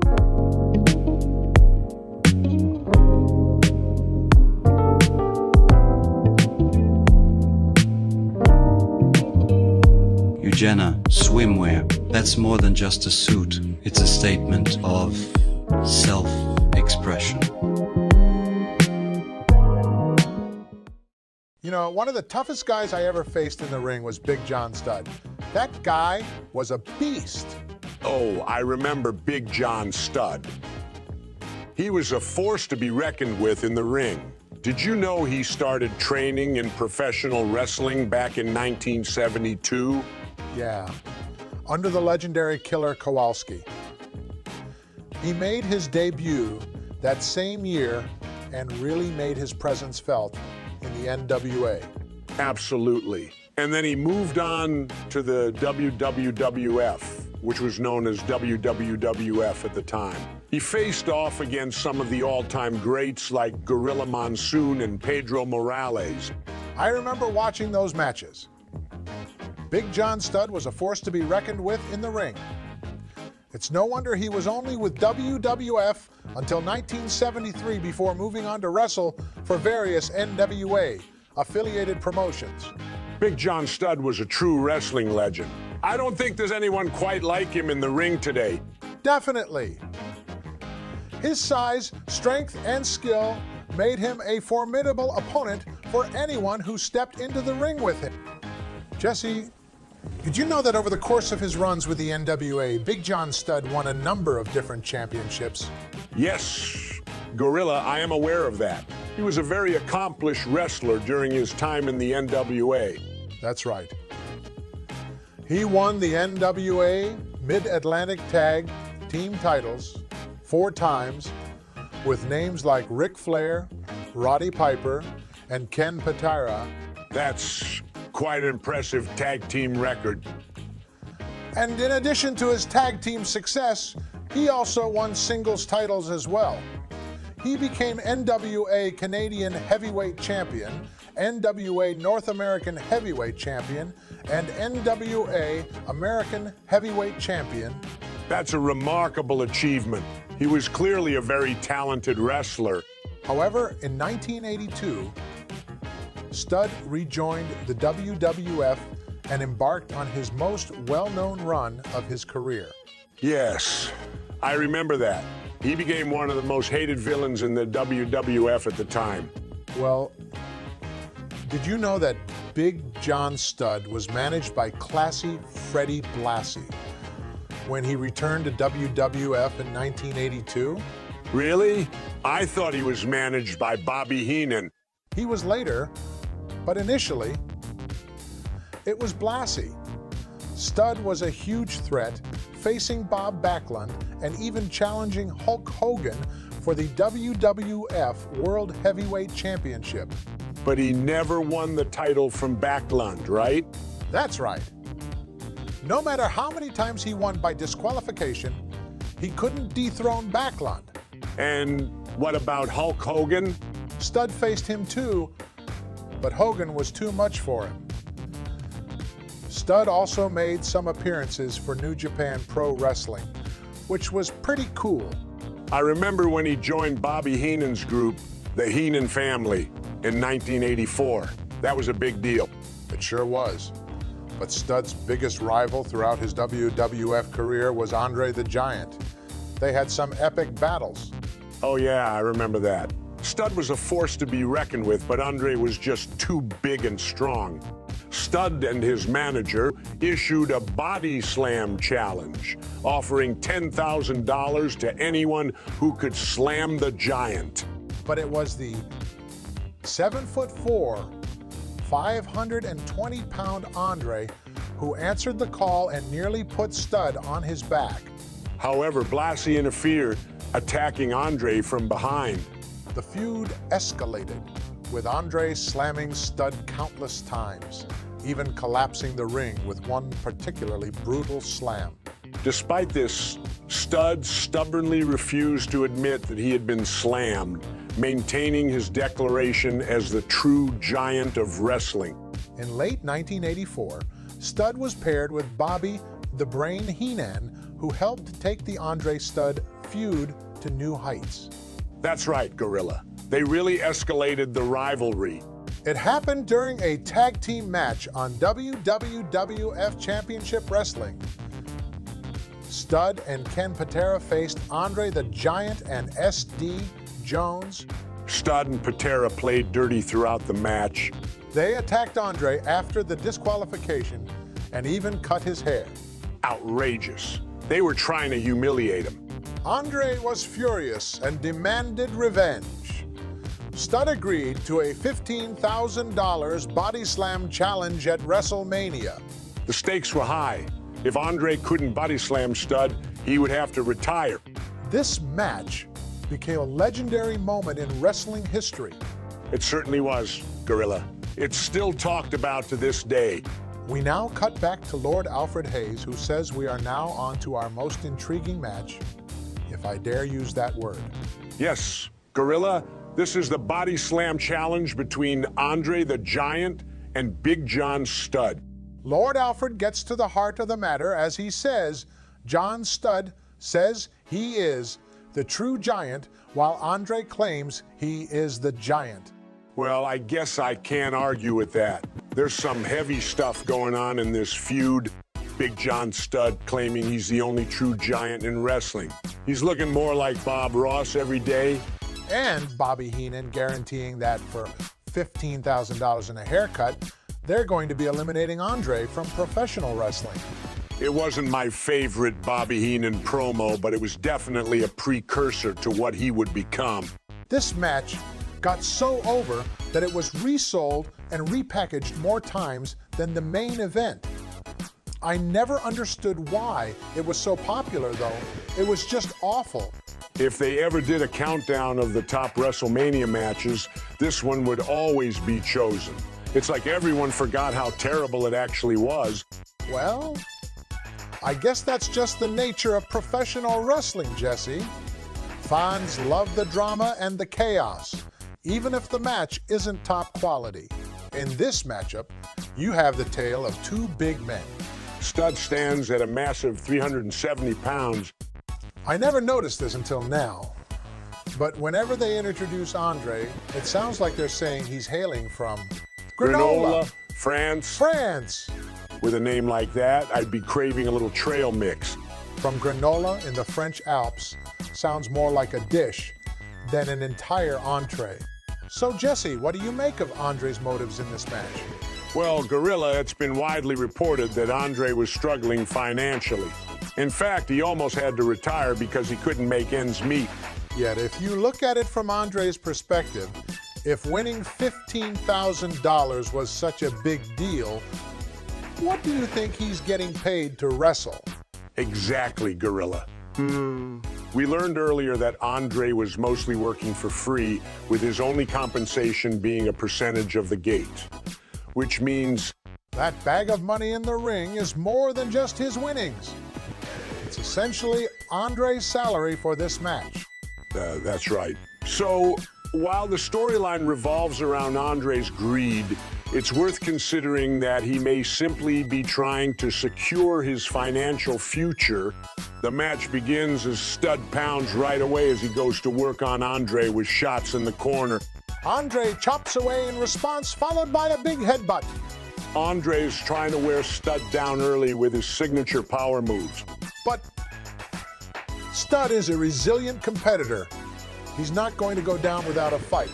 Ladies and gentlemen, it looks like Andre, the Giant, is ready to give Big John Studd the worst beating of his life. Studd is taking a beating, but he's still trying to fight back. Oh my goodness! Andre is turning his back to Studd and giving him that classic corner splash. That's a reverse butt gorilla. Studd is trying to body slam Andre, but he's too weak. The fans are chanting, slam, slam. Andre is going for the bear hug now. Andre catches a boot, but he comes right back with a punch to Studd's head. Andre is softening up Studd's legs with these crazy MMA kicks. Those kicks are setting up the slam. Andre has him up in the lights. And there is. Andre slams Studd for the huge pop. As a result of an incredible display of strength and stamina, this match is over in a mere 5 minutes and 54 seconds. Yes, folks, Andre, the Giant, has proven victorious over Big John Studd, earning himself the coveted $15,000. My goodness, Jesse, did you see that? See what, gorilla? The Giant just threw all that money into the crowd. Honest to goodness, I think that was Vince's last bit of money. What makes you say that? Well, it makes sense for the urban legend. That's why Heenan snatched it like a thief in the night. Especially if Vince didn't want to lose any more than he had to. I wonder if that's true. Jesse, that match we just saw between Andre, the Giant, and John Studd was pretty terrible. I have to agree with you on that one, gorilla. But you know what? The fans loved it. Andre is a legend, and he had to be on the card. That's true. This was part of a big feud between Andre and Studd. Remember when Studd cut Andre's hair a few weeks back? That was intense. Oh yeah, that was a brutal moment. But unfortunately, the match itself was pretty weak. I mean, what else can you expect from two guys like Andre and Studd, especially with Andre's body starting to fail on him? It's sad to see Andre struggling in the ring, but he still gives it his all for the fans. And they appreciate every moment of it. Well said, gorilla. And I'm sure we'll continue to see Andre's legacy live on in the hearts of wrestling fans everywhere. Let's just hope his body can hold up for a few more memorable matches.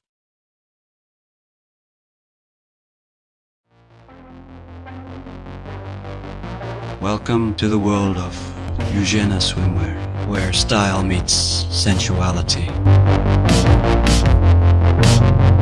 Introducing our newest collection, designed to make heads turn. Whether you're lounging by the poolside or dancing under the moonlight, Eugenia Swimwear has you covered beautifully. Feel the touch of sensuality. Experience the allure of Eugenia. Eugenia Swimwear, where elegance and desire seamlessly collide. Welcome to the ring for our first Wrestling Rock Connection match. Up first, the women's title match. And here they are, the reigning champion, Leilani Kai. And her manager, the legendary Fabulous Moolah. As they enter the ring, they both plant a kiss on the cheek of our esteemed backstage announcer, Lord Alfred Hayes. Oh dear, it seems Lord Alfred is appalled. Good gracious. You are certainly not a lord with the English language there, Alfred. It defends my British sensibilities, Lord Alfred protests. I watched in amazement as I wondered where the kisses had landed. For all I saw was a red mark on the side of his cheek. Don't worry, folks, it's just Lord Alfred emerging from a broom closet somewhere. Mean Jean is in the locker room with Cyndi Lauper, and you know, I don't know how this woman got so over like she did, because to hear her talk makes me want to throw something through my TV. She's got that crazy Long Island accent. I hear ya, gorilla. It's like nails on a chalkboard listening to her. But she continues the trend with the other wrestlers of the show tonight because everyone has got their promos all tongue-tied. She laces into a gibberish rampage because you better watch, because these are powerful words. And this is a powerful woman, because I was taught by Captain Louis Albano. That Albano was one tough cookie. But man, Cyndi Lauper just doesn't do it for me. I can't believe how she's managed to get so popular in this business. It's all about the charisma, Jesse. She may not be the most articulate, but she sure knows how to captivate an audience. And hey, she's standing toe to toe with some of the best in the business. I'll give her that. But I still can't stand her voice. It's like nails on a chalkboard, I tell you. Well, love her or hate her, Cyndi Lauper is here to stay. And who knows, maybe she'll surprise us all with a killer promo tonight. Doubt it, gorilla. But hey, stranger things have happened in this business. Let's just sit back and see what unfolds. Well, it seems that Leilani Kai is going to be returning to her dressing room with her hand in. Victor. Victor? Who the hell is Victor? I don't know, but it sounds like he's in for one hell of a night. I don't know what she meant by that, but it sounds dirty. Well, it's not the first time a WWF wrestler has made a suggestive comment. No, but it's definitely one of the more bizarre ones. And now let's take a look at what Wendy Richter has to say about all of this. Oh my God, she's terrible. I know. She's really struggling. I don't think she knows what any of those words mean. I don't think she does either. But hey, at least she's trying. I'll give her that. Did you know that it's too bad, Leilani? Kai didn't become a wrestling manager in 1998. Why is that? Because then she could have managed Taka Michinoku and his crew. They could have called themselves Leilani Kai and Tai. That would have been hilarious. And on her off days, I bet she goes to a Thai restaurant and orders a Mai Tai. That's a good one. I could totally see her doing that. Wendy Richter, with her iconic 80s look and undeniable wrestling prowess, has been a trailblazer in this industry. While she may have had a tendency to speak her mind, there's no denying her exceptional wrestling skills. This moment, with Cyndi Lauper and Dave Wolf flanking Wendy, is a symbol of the intertwining of music and wrestling that has become synonymous with Wrestlemania. Welcome back to the action, folks. The match begins with Wendy Richter going to work on Leilani Kai, getting her in a hammerlock and running her around the ring with it.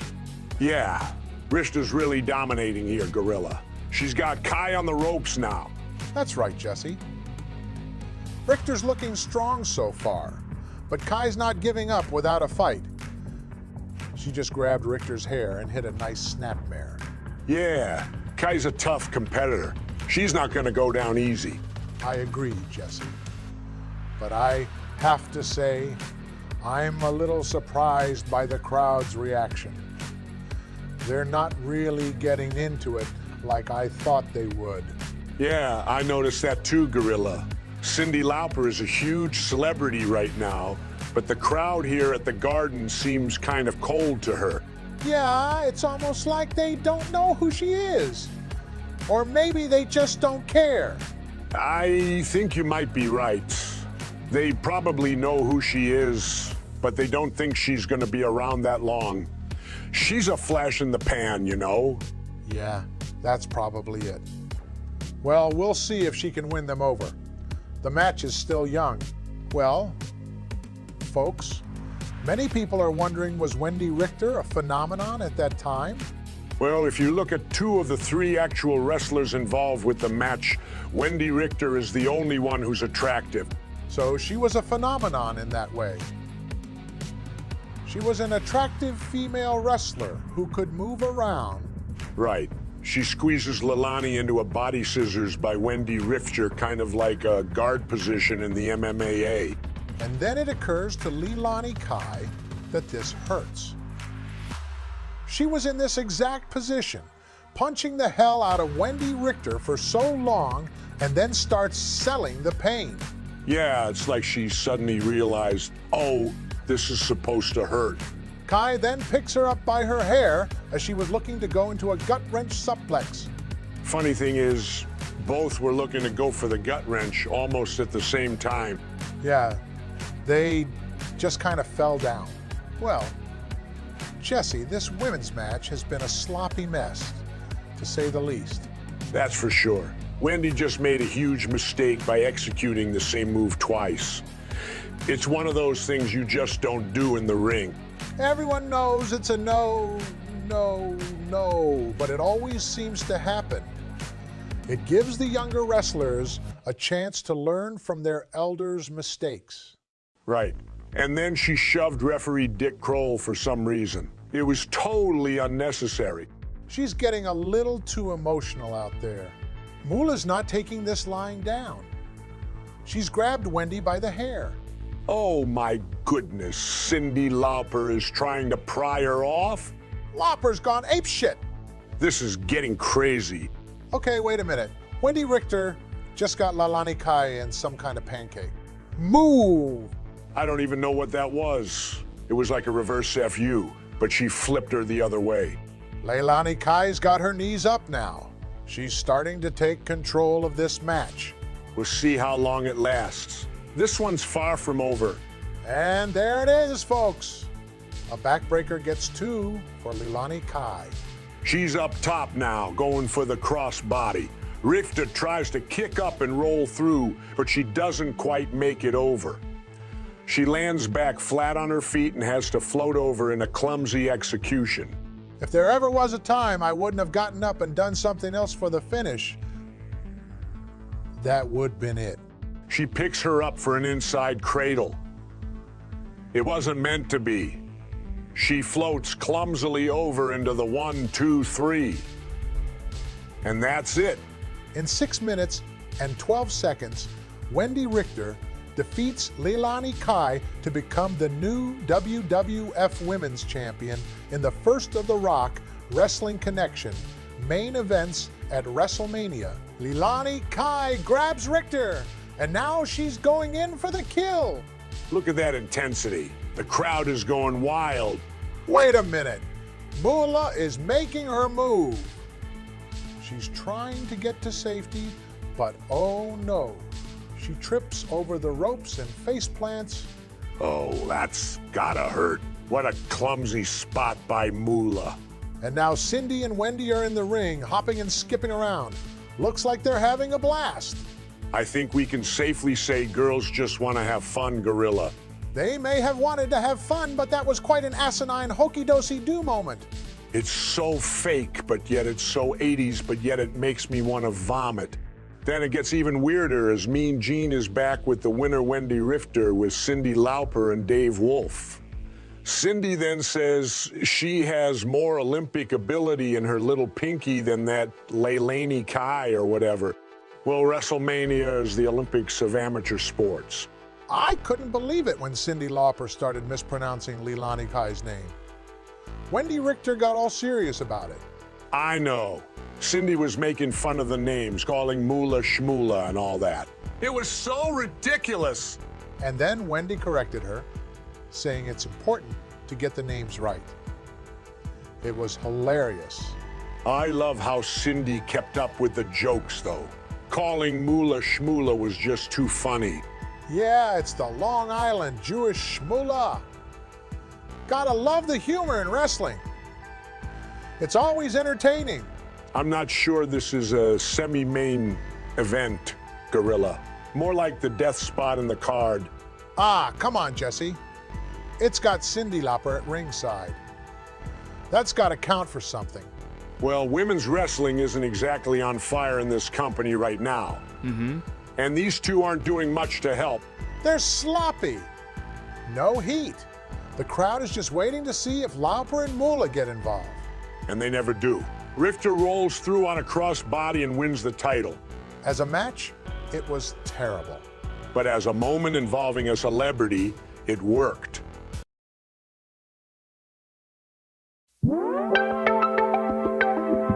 Introducing Eugenia Swimwear, where confidence meets elegance.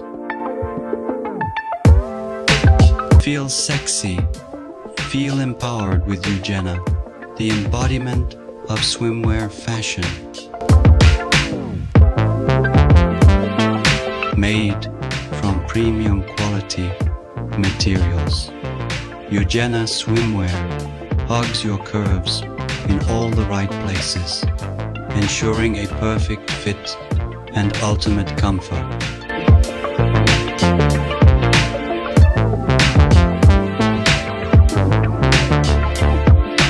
Eugenia Swimwear, designed for the modern woman who knows how to make a splash. Ladies and gentlemen, in just a few minutes, we will have our main event. But of course, there are ceremonies and pleasantries to get through with all of our celebrities. A parade of celebrities making their way to the ring to make their appearance before the people at MSG first. Famous New York Yankees and a manager, Billy Martin, who, according to Wrestlemania folklore, was drunk that day. We sure knew he was too, because Martin knew he was paid to do this stupid thing that he really wasn't that all crazy about. Billy Martin then introduces the celebrity officials, including Liberace, the guest timekeeper. Whom does that famous spot of doing a chorus line with the Radio City Rockettes? Yet Liberace delivers what the crowd wants out of him. He's a showman. He's a professional whom is not wearing any disdain or bemusement on his face. A lot of fans find it cute when he rings his little bell that has some glam to it. Did you really think Liberace was chosen for his timekeeping skills? Or was Pat Patterson trying to get lucky? Ladies and gentlemen, the legendary Muhammad Ali has just stepped into the arena. Muhammad Ali, what an honor. But wait, there's something peculiar about his expression. He looks disinterested. Yes, I'd say he's quite perplexed. Well, I'll be danged. He's approaching Pat Patterson, one of our referees. What on earth for? I don't know, but Patterson is assuring him not to worry. Why is he reassuring him? Because he's telling Ali that it's all fake. Fake. Does Ali not know that? By the looks of it, he hasn't a clue. He's probably thinking, what is this nonsense? You know, when you look at him closely, I don't think he has any idea what's going on. I agree. He's completely lost. But hey, let's give him a round of applause for gracing us with his presence. Hulk Hogan has revealed that he received $150,000 for that match, a significant sum for the time. However, Mr. T proved to be a costly asset. Yes, in the week leading up to the show, Mr. T reportedly racked up expenses totaling $22,000. That's an exorbitant amount for a single week. Unfortunately, there seems to be a dark side to this story. The Wrestlemania history book paints Mr. T in a rather unfavorable light. They claim that he left a bad taste in their mouth for some reason. Apparently, They felt he failed to live up to some unspoken pledge. The animosity the WWF held toward Mr. T stemmed from his difficult behavior. Ed Cohen, a prominent marketing figure at the time, received a call notifying him of a serious problem. It was reported that Mr. T had fired a WWF employee because he believed the individual had overstepped their boundaries. To make matters worse, during the filming of workout segments with Hulk Hogan, Mr. T made constant excuses to avoid being shown up. He realized how hard these wrestlers trained and didn't want to be outshone. Welcome to the grandest stage of them all, Wrestlemania. We've had a thrilling night so far, but now it's time for the main event. And who gets the first live band entrance in WrestleMania history? It's the one and only Rowdy Piper. Piper has been the star of this show in so many ways. He's not just feuding with Mr. T, he's brought this whole storyline to life, tying in Cyndi Lauper and the MTV Rock and Wrestling connection. He's been the true stickman for WrestleMania 1, and now he's here with a Black Panther on his t-shirt. Billy Martin sounds like he's breaking out laughing. I hate to say it looking back, but it's hard to appreciate how big this was in context. But watching all the festivities and ceremonies with the celebrities coming out before the main event, I could feel that this was something special. It certainly feels more special than the rest of the show. And now we have all our guest celebrities here at Madison Square Garden. And now it's time for Hulk Hogan. The music hits, the classic Hogan Real American theme. But you can tell it's dubbed over because the crowd doesn't start cheering for Hogan until a few seconds after the music starts. Hogan comes out with Mr. T looking like they're ready for a shoot. And accompanying them is Jimmy Snuka to help neutralize Bob Orton on the heel side with Orndorff and Piper. As they get in the ring, Hogan rips off Mr. T's shirt for him. The main event is about to start, and we're in for a wild ride. What many wrestling fans may not have known is that Snuka would have been the top babyface in the WWF had Hogan not showed up. That's fascinating. Why do you say that? Snuka was a huge star in the WWF in the early 80s. He had a great look, was a great athlete, and could connect with the crowd. But then Hogan came along. Once Hogan became the guy, Snuka just became an afterthought in the company. Vince just saw him as an ongoing liability with his battling issues with drugs and stuff. Plus, he was pushing up there in his 40s at the time, so he was considered old. There is Liberace at ringside who sort of looks like he is sucking wind after his chorus line, but still jingles his feminine timekeeper bell. The match begins as Orndorff and Hogan face off, but Orndorff tags out to Piper. Yet Mr. T wants that man badly. Hogan hears him and then points to Mr. T. The crowd hears it and pops when the tag's made to Mr. T, and both him and Piper goes to nose to nose to nose to nose to nose to nose with another WrestleMania iconic moment. They then trade slaps to start the match. Mr. T then hoists Piper up in a fireman's carry. Mr. T then tosses Piper, as Gorilla pointed out, dropped him like yesterday's newspaper. It's fascinating to witness how Hogan takes a back seat to Mr. T, who's clearly the main attraction. Hogan's there doing the groundwork, while Mr. T gets all the attention. With Hogan in the mix, it erupts into a four-way brawl, bringing Muhammad Ali to the ring to restore order. Bob Orton's involved and Superfly's perched on the top rope. Yet Snuka flies perched on the top rope. Yet Snuka's MIA like he's on a different wavelength.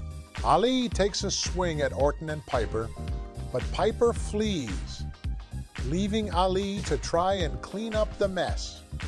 Meanwhile, Billy Martin's having the time of his life, laughing at the chaos. Piper's had enough. and gives the crowd the finger as he heads up the aisle, attempting to bail. And now a double noggin knocker on Orndorff and Piper. Hogan follows up with an atomic drop on Piper, who is clearly in trouble. Piper gets a little bit of air as he sells a double clothesline from Hogan and Mr. T. Mr. T slams Piper and then hiplocks Orndorff. He's on fire tonight. The crowd is going nuts as Mr. T slams Piper again.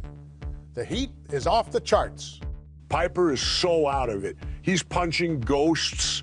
Hogan delivers the big boot, and Piper spills over the top rope to the floor. Piper refuses to job to Hogan. He never did. Those two had backstage heat because Piper felt Hogan wouldn't put him over. They never really bridged that gap, even in their WCW matches.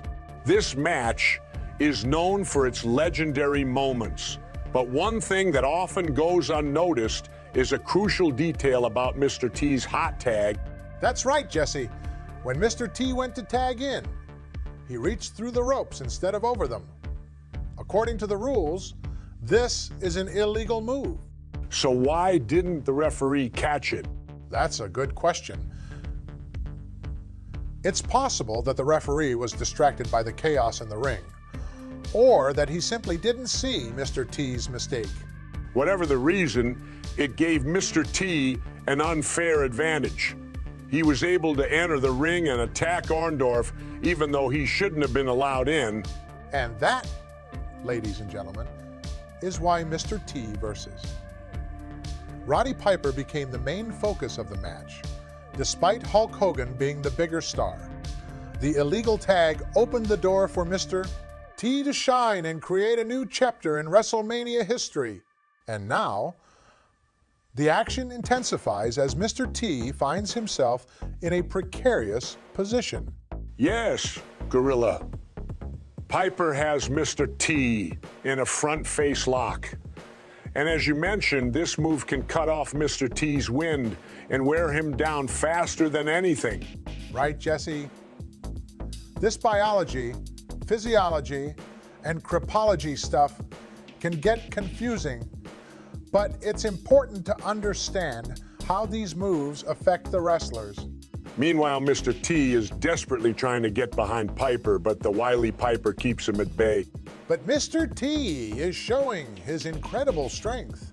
He powers out of the lock and collapses into the corner for the tag to Hogan. Hogan enters the ring and goes wild with rights and a double noggin knocker. Orndorff catches up to Hogan and drops him with a back suplex, but the action spills outside the ring as Snuka gives Orton a big headbutt. However, Orton recovers and flies off the top rope with his patented cast on his arm. Hogan is caught in a full Nelson, but Mr. T cuts off Piper. As Orton jumps for the attack, Hogan moves out of the way, and the cast hits Orndorff in the back of the head. Snuka then cuts off Orndorff as Hogan covers for the 1, 2, 3. What a weird finish, Gorilla. You'd think Hogan would finish it off with a leg drop. But it was all part of the plan, Jesse. Hogan was supposed to get the rub and be the new babyface of pro wrestling. But it didn't seem that way. It seemed like the whole night was about Mr. T. Yes, but Mr. T was presented as the main event. He was the one who rolled out the red carpet for Hogan to succeed. After the match, we'll see Piper crowning Pat Patterson for no apparent reason. And the referee just called it straight, like he expected Piper to assault him. I get the feeling they're teasing an Orndorff babyface turn in the future. Orndorff is starting to awaken from his stupor and is acting like a deranged lunatic. And there goes Hogan posing and flexing those legendary pecs. This is incredible. Liberace, Muhammad Ali, and Billy Martin are all making their way into the ring. Jesse, this has to be the greatest wrestling card ever. It will never be duplicated. I hope you're right, Gorilla. I don't think we could handle another one of these. The match followed a smart formula with Mr. T and Hogan dominating early on. But then the heels started using chairs which set up Hogan as the face in peril. I have to give credit to Mr. T for playing his role so well. He did all the cheesy babyface stuff like trying to run in and help only to accidentally distract the referee. But Mr. T didn't do much with the hot tag. I like that because it showed that this wasn't his element. It set up a real hot tag to Hogan, who won it after Bob Orton accidentally hit Orndorff with his cast. That match was definitely the highlight of the night. It was exactly what it needed to be, and everyone played their roles perfectly. I agree. But even though that was a great match, WrestleMania 1 wasn't exactly an excellent show from a pure in-ring perspective. True, but it's hard to judge it by today's standards. It was the first of its kind, and it paved the way for the future of sports entertainment. While it may not have had many unforgettable individual moments, the historical significance of this show cannot be overstated. You're right. The main event, the celebrity cameos, and Andre the Giant tossing money around all became iconic moments. But beyond those highlights, the show's importance lies in its role as the foundation for the WrestleMania we enjoy today. It was the first of a series that would become an annual tradition. True. Without this inaugural show, we wouldn't have the grand spectacle that WrestleMania has evolved into over the years. The stakes were incredibly high for this event. If it failed, the entire industry could have been doomed. Absolutely. It's a testament to the courage and vision of the WWF's leadership that they took such a gamble. I'm still buzzing from the excitement. From what I can tell, they mostly made the right calls. Agreed, Jesse. The babyfaces won the main event, which is always a crowd. And Andre the Giant hit the body slam. I thought that was a great way to showcase his power. I also enjoyed Richter winning with Cyndi Lauper at her side. It's nice to see a woman getting involved in the storyline. And studs like Steamboat won, which is no surprise. He's one of the best in the business. Even the heel team got the tag titles, which was a good move to mix things up a bit. I have to admit, I wasn't too thrilled with the anticlimactic IC title finish or the beefcake match going so long for a DQ. I agree. Those were definitely some low points, but overall, I think the show was a success. Yes, Jesse, I appreciated the dark and intimate lighting, which gave the show a unique atmosphere. One thing I found a bit annoying, though, was the excessive bell ringing. It seemed like they were introducing everyone by the bell minute. I agree, Jesse. It was distracting at times. Despite those minor criticisms, I was very impressed with the commentary tonight. Thank you, Jesse. It was an honor and a privilege to join you on this historic night. I must say, one aspect of the show that stood out was its pacing. It flowed smoothly, transitioning from matches to backstage interviews and back again with minimal filler. Indeed, Gorilla. The action kept moving right along, which I appreciated. However, I couldn't help but wonder if they could have improved the overall experience by rearranging the cards slightly. What do you mean? Well,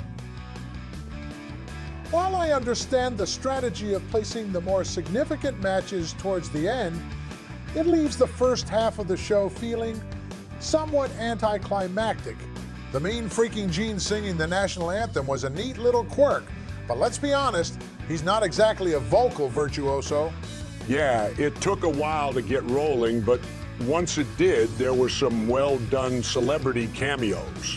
Cyndi Lauper's presence in the women's title match definitely spiced things up. Otherwise, it would have been a yawn fest. But they brought out the heavy hitters for the main event. Billy Martin as the ring announcer and Liberace performing a charismatic dance number with the Rockettes. That was pure New York City.